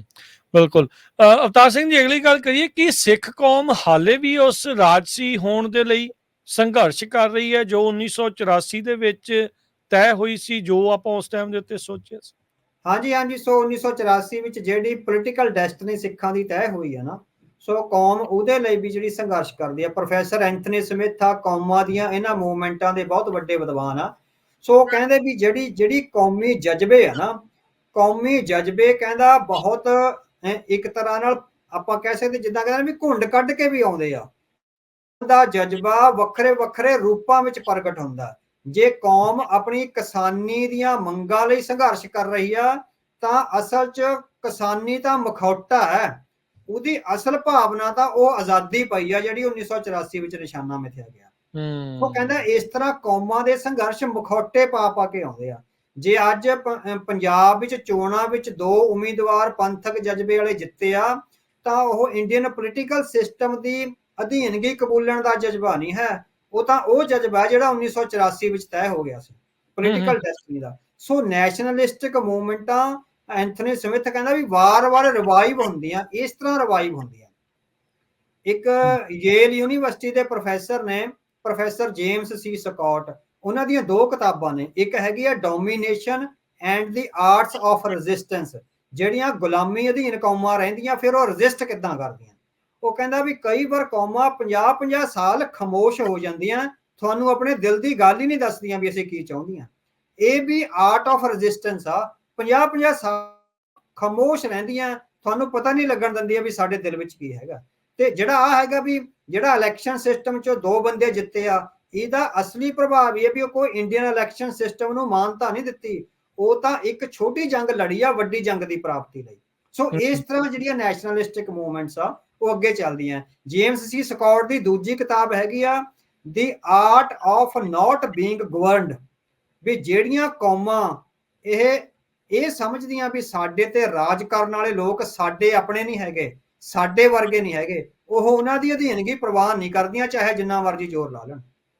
ਸਿੱਖਾਂ ਨੂੰ ਲੱਗਦਾ ਵੀ ਸਾਡੇ ਤੇ ਜਿਹੜੇ ਰਾਜ ਕਰ ਰਹੇ ਆ ਲੋਕ, they are not like us, they are not our people। So Sikh resist ਕਰ ਰਹੇ ਆ ਉਹਨਾਂ ਦੇ ਐਡਮਿਨਿਸਟ੍ਰੇਸ਼ਨ ਨੂੰ, ਉਹਨਾਂ ਦੀ ਅਧੀਨਗੀ ਨੂੰ, ਤਾਂ ਉਹਨਾਂ ਦੀ ਜਿਹੜੀ ਚਾਹੇ ਪੋਲੀਟੀਕਲ ਮਾਈਟ ਆ, ਚਾਹੇ ਫੌਜੀ ਮਾਈਟ ਆ, ਜਾਂ ਆਈਡੀਓਲੋਜੀਕਲ ਮਾਈਟ ਹੈਗੀ ਹੈ। ਸੋ ਤੁਸੀਂ ਦੇਖੋ ਵੀ 40 ਸਾਲਾਂ ਦਾ, ਹੁਣ ਜਦੋਂ ਆਪਾਂ 40 ਸਾਲਾਂ ਤੋਂ ਬਾਅਦ ਇਹ ਕਰਦੇ ਹਾਂ ਵੀ ਸਿੱਖਾਂ ਨੇ ਜਿਹੜਾ ਤੁਹਾਡਾ ਸਵਾਲ ਹੈ ਕਿ ਵੀ ਉਹ ਉਸ ਨਿਸ਼ਾਨੇ ਲਈ ਪਰਪੱਕ ਨੇ, ਤਾਂ ਸਿੱਖ 1984 ਦੇ ਹਮਲੇ ਤੋਂ ਬਾਅਦ ਤੁਸੀਂ ਦੇਖੋ ਸਿੱਖਾਂ ਨੇ ਭਾਰਤ ਸਰਕਾਰ ਦਾ ਕੋਈ ਵੀ ਆਈਡੀਓਲੋਜੀਕਲ ਤੇ ਪੋਲੀਟੀਕਲ ਅਟੈਕ ਅਨਚੈਲੰਜਡ ਨਹੀਂ ਜਾਣ ਦਿੱਤਾ। ਸਿੱਖਾਂ ਨੇ ਹਰੇਕ ਅਟੈਕ ਨੂੰ ਚੈਲੰਜ ਕਰਿਆ, ਉਹਦੀ ਵਿਰੋਧਤਾ ਕਰੀ ਆ। 40 ਸਾਲਾਂ 'ਚ ਅਸੀਂ ਮਤਲਬ ਕਿ ਇਸ ਤਰ੍ਹਾਂ ਚੇਤਨ ਹੋਇਆ, ਉਹ ਇਸੇ ਕਰਕੇ ਹੀ ਆ ਵੀ art of not being governed, ਵੀ ਤੁਹਾਡਾ ਐਡਮਿਨਿਸਟ੍ਰੇਸ਼ਨ ਸਾਨੂੰ ਗਵਰਨ ਨਹੀਂ ਕਰ ਸਕਦਾ because you are not from us, ਤੁਸੀਂ ਸਾਡੇ ਵਿੱਚੋਂ ਨਹੀਂ ਹੋ। ਸੋ ਇਹ ਜਿਹੜਾ ਹੈਗਾ ਵੀ ਇਹਦੀ ਡੈਫੀਨੇਸ਼ਨ ਇਹ ਆਉਂਦੀ ਹੈਗੀ ਆ। ਜੀ, ਇਸ ਸਮੁੱਚੇ ਸੰਘਰਸ਼ ਵਿੱਚ ਕੌਮੀ ਹੋਂਦ ਦੀ ਲੜਾਈ ਦੇ ਅਰਥ ਕੀ ਨੇ? ਕੌਮੀ ਹੋਂਦ ਦੀ ਲੜਾਈ ਇਹ ਹੈਗੀ ਆ ਵੀ ਸਭ ਤੋਂ ਪਹਿਲਾਂ ਜਿਹੜੀ ਸਾਡਾ ਤੁਸੀਂ ਆਪਣਾ ਪਿਛਲਾ ਸਵਾਲ ਸੀ ਨਾ ਵੀ 1984 ਦੇ ਜਿਹੜੇ ਤੈਅ ਹੋ ਗਏ ਹੋਏ ਆ ਸੰਘਰਸ਼ ਰਾਜਸੀ ਹਨਾ, ਜੀ। ਸੰਘਰਸ਼ ਦੇ ਨਿਸ਼ਾਨੇ ਤੈਅ ਹੋ ਗਏ ਵੀ ਉਹਨਾਂ ਦੀ ਪ੍ਰਾਪਤੀ ਕਰਨੀ ਆ। ਸੋ ਉਹ ਨਿਸ਼ਾਨਾ ਪੋਲੀਟੀਕਲ ਤੈਅ ਹੋਇਆ। ਪੋਲੀਟੀਕਲ ਨਿਸ਼ਾਨਾ ਇੱਕ ਵੱਖਰਾ ਹੈ, ਹੋਂਦ ਦੀ ਲੜਾਈ ਇੱਕ ਵੱਖਰੀ ਹੈ। ਦੋ ਵੱਖਰੇ ਸਪੈਕਟਰਮ ਨੇ, ਦੋ ਪੋਲਸ ਨੇ। ਕੌਮ ਇਹ ਨਾ ਹੋਵੇ ਵੀ ਪੋਲੀਟੀਕਲ ਨਿਸ਼ਾਨਾ ਪ੍ਰਾਪਤ ਕਰਨ ਦੀ ਦੌੜ ਵਿੱਚ ਆਪਣੀ ਹੋਂਦ ਗਵਾ ਲਵੇ। ਕਿਸੇ ਕੌਮ ਲਈ ਸਭ ਤੋਂ ਪਹਿਲੀ ਜਿਹੜੀ ਮਹੱਤਵਪੂਰਨ ਗੱਲ ਆਪਣੀ ਹੋਂਦ ਦੀ ਰਾਖੀ ਹੁੰਦੀ ਆ, ਵੀ ਸਾਡੀ ਹੋਂਦ ਨਾ ਗਵਾਚ ਜਾਵੇ। ਭਾਵੇਂ ਅਸੀਂ ਸਿਆਸੀ ਤੌਰ ਤੇ ਗੁਲਾਮ ਰਹਿ ਜਾਈਏ ਕਿਸੇ ਹੋਰ ਕੌਮ ਦੇ, ਪਰ ਸਭ ਤੋਂ ਪਹਿਲ ਹੋਂਦ ਨੂੰ ਦੇਣੀ ਆ ਵੀ ਸਾਡੀ ਹੋਂਦ ਨਾ ਟੁੱਟ ਜੇ। ਅਸੀਂ ਐਜ਼ ਏ ਸੌਰੀ ਮੈਂ ਵਿੱਚ ਕਰ ਰਿਹਾ ਅਵਤਾਰ ਸਿੰਘ ਜੀ, ਇੱਥੇ ਜਦੋਂ ਆਪਾਂ ਹੋਂਦ ਦੀ ਗੱਲ ਕਰ ਰਹੇ ਹਾਂ, ਕਈ ਵਾਰੀ ਹੋਂਦ ਆਈਡੈਂਟਿਟੀ ਦੇ ਨਾਲ ਕਰ ਲੈਂਦੇ ਆ, ਤੇ ਇੱਥੇ ਕੀ ਇਹ ਆਪਾਂ ਸਿਧਾਂਤ ਦੀ ਗੱਲ ਆ, ਸਿਧਾਂਤ ਵਾਲੀ ਹੋਂਦ ਦੀ ਗੱਲ ਹੈ ਕਿ ਸਿਰਫ ਇੱਕ ਆਈਡੈਂਟਿਟੀ ਦੀ ਹੋਂਦ ਦੀ ਗੱਲ? ਦੋਵੇਂ ਇੱਕ ਦੂਜੇ ਨਾਲ ਜੁੜੀਆਂ ਨੇ ਭਾਜੀ। ਜੇ ਸਾਡੀ ਫਿਜ਼ੀਕਲ ਆਈਡੈਂਟਿਟੀ ਜੇ ਕਾਇਮ ਰਹਿਣੀ ਹੈ, ਜਿੱਦਾਂ ਕਹਿੰਦੇ ਨਾ ਵੀ ਆਪਾਂ ਇੱਕ ਪੁਰਾਤਨ ਸਿੰਘਾਂ ਚ ਆਉਂਦਾ ਵੀ ਜੇ ਪੰਥ ਨਾ ਰਹਾ ਤਾਂ ਗ੍ਰੰਥ ਕੌਣ ਮਾਨੇ ਕੋ ਨਾਥ। ਵੀ ਪੁਰਾਤਨ ਸਿੰਘ ਕਹਿੰਦੇ ਸੀ ਨਾ, ਉਹ ਇੱਕ ਨਾਲ ਅਕਾਲ ਪੁਰਖ ਅੱਗੇ ਅਰਦਾਸ ਕਰਦੇ ਸੀ ਵੀ ਜੇ ਪੰਥ ਹੀ ਨਾ ਰਿਹਾ ਤਾਂ ਗ੍ਰੰਥ ਨੂੰ ਕਿਹਨੇ ਮੰਨਣਾ। ਸੋ ਪੰਥ ਦਾ ਸਲਾਮਤ ਰਹਿਣਾ, ਪੰਥ ਦੀ ਫਿਜ਼ੀਕਲ ਹੋਂਦ ਦੇ ਮਾਇਨੇ ਤਾਂ ਨੇ ਜੇ ਉਹਦੀ ਵਿਚਾਰਧਾਰਕ ਹੋਂਦ ਕਾਇਮ ਰਹੂਗੀ, ਜੇ ਪੰਥ ਵਿਚਾਰਧਾਰਾ ਨਾਲ ਜੁੜਿਆ ਰਹੂਗਾ, ਜੇ ਗੁਰੂ ਸਾਹਿਬ ਵੱਲੋਂ ਦਰਸਾਏ ਮਾਰਗ ਤੇ ਚੱਲਦਾ ਹੋਇਆ ਉਸ ਡਿਸਿਪਲਿਨ ਨੂੰ ਫੋਲੋ ਕਰਦਾ ਹੋਇਆ ਚੱਲੂਗਾ, ਹਨਾ, ਜਿਹੜਾ ਡਿਸਿਪਲਿਨ ਗੁਰੂ ਸਾਹਿਬ ਨੇ ਸਾਡੇ ਲਈ ਲਿਖਿਆ। ਸੋ ਫਿਜ਼ੀਕਲ ਐਂਡ ਆਈਡੀਓਲੋਜੀਕਲ ਹੋਂਦ ਦੇ are two sides of one coin ਆ, ਇੱਕੋ ਸਿੱਕੇ ਦੇ ਦੋ ਪਾਸੇ ਆ, ਦੋਹਾਂ ਦਾ ਕਾਇਮ ਰਹਿਣਾ। ਸਾਨੂੰ ਪੋਲੀਟੀਕਲ ਆਜ਼ਾਦੀ ਮਿਲੇ ਨਾ ਮਿਲੇ ਉਹ ਵੱਖਰੀ ਗੱਲ ਆ, ਪਰ ਸਭ ਪਹਿਲ ਹੋਂਦ ਨੂੰ ਕਾਇਮ ਰੱਖਣ ਦੀ ਹੈਗੀ ਆ। ਸਿੱਖਾਂ ਦਾ ਕ੍ਰਾਈਸਿਸ ਇਸ ਵੇਲੇ ਇਹ ਆ ਵੀ ਜਿਹੜਾ ਪੋਲੀਟੀਕਲ ਆਜ਼ਾਦੀ ਦਾ ਮਸਲਾ ਉਹ ਸੈਕੰਡਰੀ ਆ, ਜਿਹੜੀ ਪ੍ਰਾਇਮਰੀ ਮਸਲਾ ਹੈਗਾ ਵੀ ਹੋਂਦ ਨੂੰ ਕਾਇਮ ਰੱਖਣਾ। ਕਿਤੇ ਅਸੀਂ ਅਸਿਮੀਲੇਟ ਨਾ ਹੋ ਜੀ, ਅਸੀਂ ਹਿੰਦੂ ਨਾ ਬਣ ਜਾਈਏ, ਅਸੀਂ ਅਸਿਮੀਲੇਸ਼ਨ ਨੂੰ ਰੋਕਣਾ। ਸਾਡੀ ਕੌਮ ਦਾ ਨਿਸ਼ਾਨਾ ਜਿਹੜੀ ਹੋਂਦ ਦੀ ਲੜਾਈ ਆ ਵੀ ਭਾਰਤ ਸਰਕਾਰ ਜਾਂ ਭਾਰਤੀ ਐਡਮਿਨਿਸਟ੍ਰੇਸ਼ਨ ਜਾਂ ਉਹਨਾਂ ਦੀ ਆਈਡੀਓਲੋਜੀ ਸਾਨੂੰ ਅਸਿਮੀਲੇਟ ਕਰਨਾ ਚਾਹੁੰਦੀ ਹੈ। ਸਾਨੂੰ ਸਾਡੇ ਗੁਰੂ ਗ੍ਰੰਥ ਤੋਂ, ਸਾਡੇ ਪੰਥ ਤੋਂ, ਸਾਡੀਆਂ ਰਵਾਇਤਾਂ ਤੋਂ, ਸਾਡੇ ਇਤਿਹਾਸ ਤੋਂ ਤੋੜਨਾ ਚਾਹੁੰਦੀ ਆ। ਸਾਡੀ ਫਸਟ ਪ੍ਰਾਇੋਰਟੀ ਉਸ ਇਤਿਹਾਸ, ਗੁਰੂ ਗ੍ਰੰਥ, ਪੰਥ ਤੇ ਉਹ ਉਹਨਾਂ ਇਤਿਹਾਸਕ ਜਿਹੜੀਆਂ ਖੁਸ਼ੀਆਂ ਤੇ ਗਮੀਆਂ ਨੇ ਉਹਨਾਂ ਨੂੰ ਕਾਇਮ ਰੱਖਣ ਦੀ ਹੈਗੀ ਆ। ਪੋਲੀਟੀਕਲੀ ਜਿਹੜਾ ਨਿਸ਼ਾਨਾ ਮਿਥਿਆ ਉਹ ਹਾਸਲ ਹੋਵੇ ਜਾਂ ਨਾ ਹੋਵੇ ਇਹ ਸੈਕੰਡਰੀ ਗੱਲ ਹੈਗੀ। ਨਹੀਂ ਬਿਲਕੁਲ, ਇਹ ਬੜੀ ਅਹਿਮ ਇੱਥੇ ਜਿਹੜਾ ਨੁਕਤਾ ਆ ਤੇ ਸਾਰਿਆਂ ਨੂੰ ਬਹੁਤ ਸਮਝਣ ਦੀ ਇਸ ਚੀਜ਼ ਦੀ ਜਿਹੜੀ ਜ਼ਰੂਰਤ ਆ। ਰਲਗੱਡ ਕਰਨਾ, ਉਹਨਾਂ ਦੇ ਬਾਰ-ਬਾਰ ਇਦਾਂ ਦੇ ਬਿਆਨ ਆਉਣੇ, ਉਹ ਵੀ ਤੇਜ਼ੀ ਦੇ ਨਾਲ ਤੇ ਜ਼ਿਆਦਾ ਲੋਕਾਂ ਦੇ ਦੁਆਰਾ ਆਉਣਾ, ਹਿੰਦੂਆਂ ਚੋਂ ਨਿਕਲੇ ਆ, ਇਹ ਹਿੰਦੂ ਹੀ ਆ, ਸਾਡੇ ਵੱਡੇ ਭਰਾ ਆ, ਇਹ ਸਿਰਫ ਰੱਖਿਆ ਦੇ ਲਈ ਸੀਗੇ। ਇਹ ਇੱਕ ਵੱਖਰੀ ਜਿਹੜੀ ਪਛਾਣ ਗੁਰੂ ਨਾਨਕ ਦੇਵ ਮਹਾਰਾਜ ਜੀ ਨੇ ਜਿਸ ਦੀ ਸ਼ੁਰੂਆਤ ਕੀਤੀ ਆ, ਉਸ ਤੋਂ ਆਪਾਂ ਨੂੰ ਕਿਤੇ ਨਾ ਕਿਤੇ ਤੋੜ ਕੇ ਆਪਣੇ ਵਿੱਚ ਜਿਹੜੀ ਉਹ ਮਿਲਾਉਣ ਦੀ ਉਹਨਾਂ ਦੀ ਕੋਸ਼ਿਸ਼ ਆ, ਤੇ ਆਪਾਂ ਨੂੰ ਆਪਣੇ ਸਿਧਾਂਤ, ਆਪਣੇ ਵਿਚਾਰ ਦੇ ਨਾਲ ਜੁੜੇ ਰਹਿਣ ਦੀ ਜਿਹੜੀ ਉਹ ਜ਼ਰੂਰਤ ਹੈਗੀ ਆ। ਅਵਤਾਰ ਸਿੰਘ ਜੀ, ਅਗਲਾ ਜਿਹੜਾ ਕੁਐਸਚਨ ਆ ਮੈਨੂੰ ਲੱਗਦਾ ਬੜਾ ਅਹਿਮ ਆ। ਇਹ ਅਕਸਰ ਇਸ ਦੇ ਉੱਤੇ ਬੜੀ ਚਰਚਾ ਹੁੰਦੀ ਆ, ਇਹਦਾ ਐਨਾਲਿਸਿਸ ਕੀਤਾ ਜਾਂਦਾ ਆ, ਕਈ ਕੁਛ ਆਖਿਆ ਜਾਂਦਾ ਇਸ ਦੇ ਬਾਬਤ। 1984 ਦੇ ਵਿੱਚ ਹਮਲੇ ਤੋਂ ਬਾਅਦ ਦੇ ਵਿੱਚ ਇਹ ਅਕਸਰ ਆਖਿਆ ਗਿਆ ਵੀ ਸਿੱਖਾਂ ਨੇ ਨੁਕਸਾਨ ਕਰਵਾ ਲਿਆ ਪਰ ਮਿਲਿਆ ਕੁਛ ਨਹੀਂ, ਖੱਟਿਆ ਨਹੀਂ। ਕੀ ਅਸੀਂ ਪਿਛਲੇ 40 ਸਾਲਾਂ ਦੇ ਦੌਰਾਨ ਕੋਈ ਪ੍ਰਾਪਤੀ ਜਿਹੜੀ ਉਹ ਰਹੀ ਆ ਤੇ ਕੀ ਆ ਉਹ? ਹਾਂਜੀ, ਇਹ ਕਾਫੀ ਅਹਿਮ ਸਵਾਲ ਆ। ਵੱਖ-ਵੱਖ ਥਾਵਾਂ ਤੇ ਜਾਂ ਖਾਸ ਕਰਕੇ ਕੁਝ ਸਿੱਖ ਹਲਕੇ ਵੀ ਇਹ ਤੋਂ ਪ੍ਰਭਾਵਿਤ ਨੇ ਵੀ ਨੁਕਸਾਨ ਜ਼ਿਆਦਾ ਹੋ ਗਿਆ ਜਾਂ ਕਿਸ ਤਰ੍ਹਾਂ। ਸੋ ਜਿਹੜਾ ਨਫੇ ਨੁਕਸਾਨ ਵਾਲਾ ਮਸਲਾ ਨਾ ਵੀ ਸਿੱਖਾਂ ਨੇ ਕੋਈ ਬਿਜ਼ਨਸ ਨਹੀਂ ਸੀ ਖੋਲਿਆ, ਵੀ ਕੋਈ ਕੰਪਨੀ ਖੋਲੀ ਆ ਉਹਦੇ ਵਿੱਚ ਅਸੀਂ ਫੈਕਟਰੀ ਖੋਲੀ ਆ ਵੀ 50-60 ਬੰਦੇ ਕੰਮ ਕਰਦੇ ਆ, ਕੀ ਨਫਾ ਹੋਇਆ ਕੀ ਨੁਕਸਾਨ ਹੋਇਆ। ਜਿਹੜੀ ਕੌਮਾਂ ਦੀ ਹੋਂਦ ਦੀ ਲੜਾਈ ਆ ਉਹਦੇ ਵਿੱਚ ਨਫੇ ਨੁਕਸਾਨ ਵਾਲੀ ਭਾਵਨਾ ਕਦੇ ਵੀ ਨਹੀਂ ਰੱਖੀ ਜਾਂਦੀ ਹੁੰਦੀ। ਕੌਮ ਦੇ ਸੂਰਮਿਆਂ ਨੂੰ ਜਦੋਂ ਇਹ ਆ ਵੀ ਜਿਹੜਾ ਹੈਗਾ ਨਾ ਵੀ ਇੱਕ ਤਰ੍ਹਾਂ ਨਾਲ ਸਾਡੀ ਹੋਂਦ ਤੇ ਜਿਹੜਾ ਹਮਲਾ, ਸੋ ਜਿਹੜੇ ਸਿੱਖ ਸੂਰਮੇ ਨਾ ਜਿਹੜੇ ਜੰਗ ਵਿੱਚ ਮੈਦਾਨ ਵਿੱਚ ਆਏ 1984 ਤੋਂ ਬਾਅਦ, ਉਹਨਾਂ ਵਿੱਚੋਂ ਜਿਹੜੇ ਬਚ ਗਏ ਹੋਏ ਨੇ ਹਨਾ, ਸੋ ਉਹਨਾਂ ਸਾਰਿਆਂ ਨਾਲ ਲਗਭਗ ਮੈਂ ਮੁਲਾਕਾਤਾਂ ਕੀਤੀਆਂ ਨੇ, ਲੰਬੀਆਂ ਮੁਲਾਕਾਤਾਂ ਹਨਾ। ਠੀਕ ਹੈ। ਉਹਨਾਂ ਵਿੱਚੋਂ ਇੱਕ ਮੁਲਾਕਾਤ ਦਾ ਮੈਂ ਜ਼ਿਕਰ ਕਰਦਾ, ਮੈਂ ਭਾਈ ਗੁਰਸ਼ਰਨ ਸਿੰਘ ਗਾਮਾ ਨਾਲ ਮੁਲਾਕਾਤ ਕਰ ਰਿਹਾ ਸੀ ਹਨਾ। ਉਹਨਾਂ ਨੂੰ ਮੈਂ ਪੁੱਛਿਆ ਵੀ ਤੁਸੀਂ ਕਾਹਤੋਂ ਇਹ ਜੰਗ ਦੇ ਮੈਦਾਨ ਵਿੱਚ ਆਏ? ਉਹਦੇ ਜਿਹੜੇ ਐਗਜ਼ੈਕਟ ਸ਼ਬਦ ਨੇ, ਕਹਿੰਦਾ ਦੁਸ਼ਮਣ ਸਾਡੇ ਵਿਹੜੇ ਤੇ ਖੜ ਕੇ, ਸਾਡੇ ਦਿਓਲੀ ਤੇ ਖੜ ਕੇ, ਸਾਡੀਆਂ ਬਰੂਹਾਂ ਤੇ ਖੜ ਕੇ ਲਲਕਾਰੇ ਮਾਰਨ ਲੱਗ ਗਿਆ ਸੀ ਵੀ ਕੌਮ ਨੇ ਇਹ ਤਾਂ ਕਿੱਥੋਂ ਪ੍ਰਵਾਨ ਕਰਨਾ ਸੀ ਵੀ ਅਸੀਂ ਤਾਂ ਜੰਗ ਦੇ ਮੈਦਾਨ ਚ ਆਏ ਸੀ ਵੀ ਦੁਸ਼ਮਣ ਨੂੰ ਦੱਸ ਸਕੀਏ ਵੀ ਅਸੀਂ ਮਰੇ ਨਹੀਂ ਹੈਗੇ, ਅਸੀਂ ਜਿਉਂਦੇ ਹੈਗੇ ਆ। ਸੋ ਇਹ ਜਜ਼ਬਾ ਕੋਈ ਅੰਮ੍ਰਿਤਧਾਰੀ ਸਿੰਘ ਹੀ ਜਿਹੜਾ ਹੈਗਾ ਪੈਦਾ ਕਰ ਸਕਦਾ ਹਨਾ। ਸੋ ਇਹਨੂੰ ਜਿਹੜੇ ਸੋ ਕਾਲਡ ਮਾਡਰਨ ਵਿਦਵਾਨ ਆ, ਜਿਹੜੇ ਪ੍ਰੋ ਇੰਡੀਅਨ ਸਟੇਟ ਆ, ਜਾਂ ਈਵਨ ਸਿੱਖਾਂ ਵਿੱਚੋਂ ਵੀ ਜਿਹੜੇ ਮਾਡਰਨ, ਜਿਹੜੇ ਆਪਣੇ ਆਪ ਨੂੰ ਬਹੁਤ ਆਧੁਨਿਕ ਵਿਦਿਆ ਦੇ ਧੁਰੰਤਰ ਵਿਦਵਾਨ ਮੰਨਦੇ ਆ, ਉਹ ਵੀ ਇਹ ਗੱਲ ਕਰਦੇ ਆ। ਤੁਸੀਂ ਦੇਖੋ ਵੀ ਇੱਕ ਸਵਾਲ KPS ਗਿੱਲ ਤੋਂ ਲੈ ਕੇ ਸਾਰੇ ਪੱਤਰਕਾਰਾਂ ਤੱਕ ਇਹ ਆ ਰਿਹਾ ਵੀ ਜਿੰਨੇ ਸਿੱਖ ਲਹਿਰ ਵਿੱਚ ਨੌਜਵਾਨ ਸ਼ਾਮਲ ਹੋਏ, ਬਹੁਤੇ 10ਵੀਂ ਤੋਂ ਹੇਠਾਂ ਸੀ। ਇਹ ਲਗਾਤਾਰ ਆ ਰਿਹਾ ਵੀ ਇੰਨੇ 10ਵੀਂ ਪਾਸ ਸੀ, ਇੰਨੇ 8ਵੀਂ ਪਾਸ ਸੀਗੇ, ਨਹੀਂ ਸੀ ਕਰੀ। ਮਤਲਬ ਕਿ ਉਹ ਐਜੂਕੇਸ਼ਨ ਨੂੰ ਇੱਕ ਤਰ੍ਹਾਂ ਦਾ ਪੈਰਾਮੀਟਰ ਆ ਜਿਹੜਾ ਮੰਨ ਰਹੇ ਹੈਗੇ ਹਨਾ, ਵੀ ਉਹ ਤਾਂ ਵੀ ਬਹੁਤ ਅਨਸਿਵਲਾਈਜ਼ਡ ਲੋਕ ਸੀ, ਪੜ੍ਹੇ ਲਿਖੇ ਲੋਕ ਨਹੀਂ ਸੀ ਹਨਾ। ਸੋ ਉਹਨਾਂ ਦਾ ਨਾ ਅੱਜ ਅਸੀਂ ਉਹਨਾਂ ਨੂੰ ਜਵਾਬ ਦੇ ਰਹੇ ਹਾਂ। ਮੈਂ ਪ੍ਰੋਫੈਸਰ ਐਂਥਨੀ ਸਮਿਥ ਨੇ ਬਹੁਤ ਕਮਾਲ ਦਾ ਲਿਖਿਆ। ਸੋ ਉਹਨਾਂ ਨੇ ਕੌਮਾਂ ਦੀ ਹੋਣੀ ਤੇ ਹੋਂਦ ਦੇ ਸਵਾਲ ਤੇ ਕੰਮ ਕਰਿਆ। ਸੋ ਉਹਨੇ ਇਹ ਸਵਾਲ ਇਹਨੇ ਸੰਬੋਧਨ ਕਰਿਆ। ਉਹ ਕਹਿੰਦਾ ਆਮ ਤੌਰ ਤੇ ਜਿਹੜੇ ਲਹਿਰਾਂ ਵਿੱਚ ਲੋਕ ਸ਼ਾਮਲ ਹੁੰਦੇ ਆ, ਉਹਨਾਂ ਤੇ ਇਹ ਦੋਸ਼ ਲੱਗਦਾ ਵੀ ਉਹ ਅਨਪੜ੍ਹ ਨੇ, ਅਨਇੰਪਲਾਇਡ ਨੇ, ਅਨਸਿਵਲਾਈਜ਼ਡ ਨੇ। ਮੈਂ ਪ੍ਰੋਫੈਸਰ ਐਂਥਨੀ ਸਮਿਥ ਦੇ ਨਾ ਤੁਹਾਨੂੰ ਜਿਹੜੀਆਂ ਤੁਕਾਂ ਨੇ ਉਹ ਲਿਖਦਾ, ਕਹਿੰਦਾ they are the most ਪਿਓਰੈਸਟ people on the ਅਰਥ who are not infected by the vices of modernity। ਕਹਿੰਦਾ ਉਹ ਦੁਨੀਆ ਦੇ ਸਭ ਤੋਂ ਪਵਿੱਤਰ ਲੋਕ ਹੁੰਦੇ ਆ ਧਰਤੀ ਤੇ ਵਸਣ ਵਾਲੇ, ਜਿਹੜੇ ਜੰਗ ਦੇ ਮੈਦਾਨ ਵਿੱਚ ਆਪਣੀ ਕੌਮ ਦੀ ਹੋਂਦ ਦੀ ਲੜਾਈ ਲਈ ਜਾਂਦੇ ਆ, because they are not infected by the poison of modernity। ਉਹਨਾਂ ਨੂੰ ਮਾਡਰਨਿਟੀ ਦੀ ਜ਼ਹਿਰ ਨਹੀਂ ਚੜੀ ਹੁੰਦੀ। ਜਿਹੜਾ ਅਸੀਂ ਆਪਣੇ ਆਪ ਨੂੰ ਆਧੁਨਿਕ ਕਹਿੰਦੇ ਆ ਨਾ, ਕਿਤਾਬਾਂ ਪੜ੍ਹ ਕੇ ਯੂਨੀਵਰਸਿਟੀਆਂ ਵਿੱਚ ਜਾਂ ਵੱਡੇ ਵੱਡੇ ਸਰਕਾਰੀ ਅਦਾਰਿਆਂ 'ਚ ਪੜ੍ਹ ਕੇ ਅਸੀਂ ਆਪਣੇ ਆਪ ਨੂੰ ਮਾਡਰਨ ਕਹਿੰਦੇ ਆ। ਉਹ ਕਹਿੰਦਾ we are infected by the vices of poisonous vices of modernity। ਸੋ ਸਾਨੂੰ ਜ਼ਹਿਰ ਨੇ ਡੰਗਿਆ ਹੋਇਆ, ਆਧੁਨਿਕਤਾ ਦੀ ਜ਼ਹਿਰ ਨੇ ਡੰਗਿਆ ਹੋਇਆ। ਜਿਹੜੇ ਲੋਕ ਪੇਂਡੂ ਹੁੰਦੇ ਨੇ, ਜਿਹੜੇ ਅਨਪੜ੍ਹ ਨੇ, they are the most purest people on the earth। ਉਹ ਸਭ ਤੋਂ ਪਵਿੱਤਰ ਲੋਕ ਹੁੰਦੇ ਨੇ, ਸਭ ਤੋਂ ਮਹਾਨ ਲੋਕ ਕਹਿੰਦਾ ਉਹ, ਕਿਉਂਕਿ ਉਹਨਾਂ ਦੀ ਕਹਿੰਦਾ ਉਹਨਾਂ ਲਈ ਕੋਈ ਇਹ ਨਹੀਂ ਹੁੰਦਾ ਵੀ ਸਾਡੀਆਂ ਕੋਠੀਆਂ ਨੇ, ਸਾਡੀਆਂ ਜਾਇਦਾਦਾਂ ਨੇ, ਇਹ ਬਚਣਗੀਆਂ, ਸਾਡੇ ਬੱਚੇ ਨੇ। ਉਹਨਾਂ ਲਈ ਆਪਣੀ ਕੌਮ ਦੀ ਹੋਂਦ ਆ ਜਿਹੜੀ ਸਭ ਤੋਂ ਪਵਿੱਤਰ ਹੁੰਦੀ ਆ, ਆਪਣਾ ਇਤਿਹਾਸ, ਆਪਣੀਆਂ ਰਵਾਇਤਾਂ ਤੇ ਆਪਣਾ ਧਰਮ। ਸੋ ਧਰਮ ਤੇ ਹੋਮਲੈਂਡ ਇੰਨਾ ਪਵਿੱਤਰ ਹੁੰਦਾ ਜਿਹੜਾ ਸਵਰਗਾਂ ਨਾਲੋਂ ਕੋਈ ਪਵਿੱਤਰ ਆ, ਉਹਦੇ ਲਈ ਉਹ ਆਪਣੀ ਜਾਨ ਵੀ ਹਾਜ਼ਰ ਕਰ ਦਿੰਦੇ ਆ। ਇਹ professor Anthony Smith London school of economics ਵਿੱਚ ਪੜ੍ਹਾਉਂਦੇ ਰਹੇ ਹੈਗੇ ਆ, ਉਹਨਾਂ ਦੀਆਂ ਕਿਤਾਬਾਂ 'ਚ ਉਹਨਾਂ ਮਤਲਬ ਕਿ ਸੋ ਆਹ ਹੁੰਦੀ ਆ ਜਿਹੜੀ ਗੱਲ ਹੈਗੀ ਵੀ ਅਸੀਂ ਖੱਟਿਆ ਕੀ ਤੇ ਕਮਾਇਆ ਕੀ। ਸੋ ਅਸੀਂ ਕੋਈ ਬਿਜ਼ਨਸ ਕਰ ਨਹੀਂ ਸੀ ਆਏ।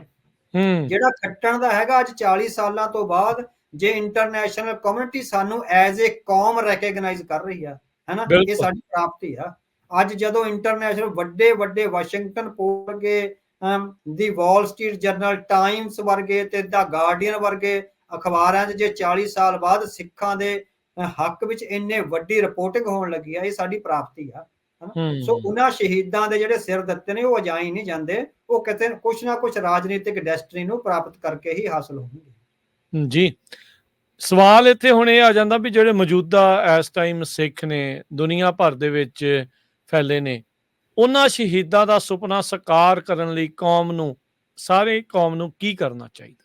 ਹਾਂਜੀ, ਜਿਹੜੀਆਂ ਡਿਪਲੋਮੈਟਿਕ ਐਂਡ ਜਿਹੜੀਆਂ ਆਈਡੀਓਲੋਜੀਕਲ ਜਿਹੜੀਆਂ ਓਪਰਚੁਨਿਟੀਜ਼ ਤੁਹਾਨੂੰ ਮਿਲੀਆਂ ਨੇ ਪਿਛਲੇ 40 ਸਾਲਾਂ ਦੌਰਾਨ, ਉਹਨਾਂ ਨੂੰ ਤੁਹਾਨੂੰ ਜਿਸ ਤਰ੍ਹਾਂ ਬੜੀ ਵਾਈਜ਼ਲੀ, ਬੜਾ ਡਿਪਲੋਮੈਟ, ਬੜੇ ਸਿਆਣਪ ਭਰੇ ਢੰਗ ਨਾਲ ਔਰ ਬਿਨਾਂ ਕਿਸੇ ਧੜੇਬੰਦੀ ਤੋਂ, ਸੋ ਇਹ ਹੈ ਵੀ ਅਸੀਂ ਧੜੇਬੰਦੀ ਤੋਂ ਮੁਕਤ ਹੋਵੇ ਖਾਲਸਾ ਪੰਥ।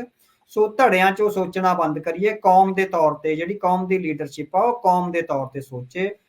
ਉਹਦੇ 'ਚੋਂ ਇੱਕ ਜਿਹੜੀ ਘਾਟ ਰੜਕਦੀ ਆ, ਮੈਂ ਦੇਖ ਰਿਹਾ 40 ਸਾਲਾਂ ਬਾਅਦ ਵੀ ਸਾਡੀ ਇਤਿਹਾਸਕਾਰੀ ਨਹੀਂ ਹੋਈ। 1984 ਦੇ ਸਾਕੇ ਦੀ ਔਰ ਉਹ ਤੋਂ ਬਾਅਦ ਜੋ ਸਿੱਖਾਂ ਨੇ ਜੰਗ ਲੜੀ, ਉਹਦੀ ਜਿਹੜੀ ਆਈਡੀਓਲੋਜੀਕਲ ਜਿਹੜੀ ਇਤਿਹਾਸਕਾਰੀ ਆ ਉਹਦੀ ਘਾਟ ਰੜਕਦੀ ਆ। ਸੋ ਉਹਦੇ 'ਚੋਂ ਮੈਂ ਵਿਦੇਸ਼ਾਂ ਵਿੱਚ ਵਸਣ ਵਾਲੇ ਖਾਸ ਕਰਕੇ ਇਤਿਹਾਸ ਦੇ ਵਿਦਿਆਰਥੀਆਂ ਨੂੰ ਬੇਨਤੀ ਕਰੂੰਗਾ ਵੀ ਤੁਹਾਡੇ ਕੋਲ ਰਿਸੋਰਸਿਸ ਵੀ ਨੇ, ਤੁਹਾਡੇ ਕੋਲ ਟਾਈਮ ਵੀ ਹੈ, ਤੁਸੀਂ ਉਹਨੂੰ ਅਫੋਰਡ ਵੀ ਕਰ ਸਕਦੇ ਹੋ ਵੀ ਇਹ 40 ਸਾਲਾਂ ਦਾ ਜਿਹੜਾ ਇਤਿਹਾਸਕ ਵਰਤਾਰਾ, ਇਹਨੂੰ ਇੰਟਰਨੈਸ਼ਨਲ ਅਕੈਡਮਿਕ ਸਟੈਂਡਰਡਸ ਦੇ ਹਿਸਾਬ ਨਾਲ ਹਿਸਟੋਗ੍ਰਾਫੀ ਹੈ ਜਿਹੜੀ ਉਹ ਹੋਣੀ ਚਾਹੀਦੀ ਆ। ਇਹ ਸਾਡੀ ਬਹੁਤ ਵੱਡੀ ਜ਼ਰੂਰਤ ਆ, ਅਸੀਂ ਉਹਦੇ ਵਿੱਚ ਬਹੁਤ ਪਿੱਛੇ ਰਹਿ ਗਏ ਹੋਏ ਹਾਂ। ਜਿਹੜੀ ਪੋਲੀਟੀਕਲ ਸਰਗਰਮੀਆਂ ਨੇ ਉਹਦੇ ਵਿੱਚੋਂ ਜਿਹੜੇ ਇੰਟਰਨੈਸ਼ਨਲ ਲੈਵਲ ਤੇ ਤੁਹਾਨੂੰ ਐਡਵਾਂਟੇਜਸ ਮਿਲ ਰਹੀਆਂ ਨੇ ਸਿੱਖ ਕੌਮ ਦੀ ਲੀਡਰਸ਼ਿਪ ਨੂੰ, ਉੱਪਰ ਉੱਠ ਕੇ ਸਿਆਣਪ ਨਾਲ ਕੌਮ ਦੇ ਦਰਦ ਨੂੰ ਸਮਝਦੇ ਹੋਏ ਤੇ ਕੌਮ ਦੀ ਸਿਆਸੀ ਰੀਝ ਨੂੰ ਸਮਝਦੇ ਹੋਏ ਮਟੀਰੀਅਲਾਈਜ਼ ਕਰਨ ਦਾ ਜਿਹੜਾ ਯਤਨ ਕਰਨਾ ਚਾਹੀਦਾ। ਨਹੀਂ ਬਿਲਕੁਲ ਜੀ, ਵਿਚਾਰਧਾਰਕ ਜਿਹੜੇ ਮਸਲੇ ਆ, ਉਮੀਦ ਕਰਦੇ ਹਾਂ ਵੀ ਅੱਜ ਦੀ ਇਸ ਗੱਲਬਾਤ ਦੇ ਵਿੱਚ ਜਿਹੜੇ ਕੋਈ ਪ੍ਰੋਪੇਗੈਂਡਾ ਦਾ ਸ਼ਿਕਾਰ ਨੇ ਜਾਂ ਜਿਹੜਾ ਸਮਝ ਨਹੀਂ ਪਾ ਰਹੇ ਵੀ ਇਹ ਕਿਉਂ ਹੋਇਆ, ਕਿਉਂ ਇਹ ਵਾਪਰ ਰਿਹਾ ਸੀ, ਇਹ ਕੀ ਇਸ ਦੇ ਪਿੱਛੇ ਕਾਰਨ ਸੀ, ਇਹ ਕਿੱਥੇ ਤੱਕ ਜਿਹੜੀ ਗੱਲ ਆ, ਇਹ ਜੜ ਜਿਹੜੀ ਜੁੜਦੀ ਸੀ। ਉਮੀਦ ਕਰਦੇ ਹਾਂ ਉਹਨਾਂ ਦੇ ਵਿੱਚੋਂ ਕਈ ਸਵਾਲਾਂ ਦੇ ਜਵਾਬ ਤੁਹਾਨੂੰ ਅੱਜ ਇਸ ਗੱਲਬਾਤ ਦੇ ਵਿੱਚ ਮਿਲੇ, ਜਿਹੜੇ ਉਹ ਹੋਣਗੇ। ਤੇ ਆਉਂਦੇ ਸਮੇਂ ਦੇ ਵਿੱਚ ਵੀ ਇਦਾਂ ਦੀਆਂ ਜਿਹੜੀਆਂ ਗੱਲਾਂ ਬਾਤਾਂ ਉਹ ਲੈ ਕੇ ਹਾਜ਼ਰ ਜਿਹੜੇ ਉਹ ਹੋਵਾਂਗੇ। ਤੇ ਜਾਣ ਤੋਂ ਪਹਿਲਾਂ ਸਾਰੇ ਹੀ ਉਹਨਾਂ ਸਮੂਹ ਸ਼ਹੀਦ ਸਿੰਘਾਂ ਸਿੰਘਣੀਆਂ ਨੂੰ ਅਸੀਂ ਕੋਟਾਨ-ਕੋਟ ਪ੍ਰਣਾਮ ਕਰਦੇ ਹਾਂ, ਜਿਨ੍ਹਾਂ ਨੇ 40 ਵਰ੍ਹੇ ਪਹਿਲਾਂ ਇਹਨਾਂ ਦਿਨਾਂ ਦੇ ਵਿੱਚ ਆਪਣੀਆਂ ਜਾਨਾਂ ਨਿਛਾਵਰ ਕਰ ਦਿੱਤੀਆਂ, ਸ਼ਹਾਦਤਾਂ ਪ੍ਰਾਪਤ ਕੀਤੀਆਂ ਕੌਮ ਦੇ ਲਈ, ਕੌਮੀ ਘਰ ਦੇ ਲਈ। ਬਹੁਤ-ਬਹੁਤ ਸ਼ੁਕਰੀਆ ਅਵਤਾਰ ਸਿੰਘ ਜੀ, ਮਿਲਦੇ ਹਾਂ ਅਗਲੀ ਵਾਰ। ਵਾਹਿਗੁਰੂ ਜੀ ਕਾ ਵਾਹਿਗੁਰੂ ਜੀ ਕਾ ਖਾਲਸਾ, ਖਾਲਸਾ, ਵਾਹਿਗੁਰੂ ਵਾਹਿਗੁਰੂ ਜੀ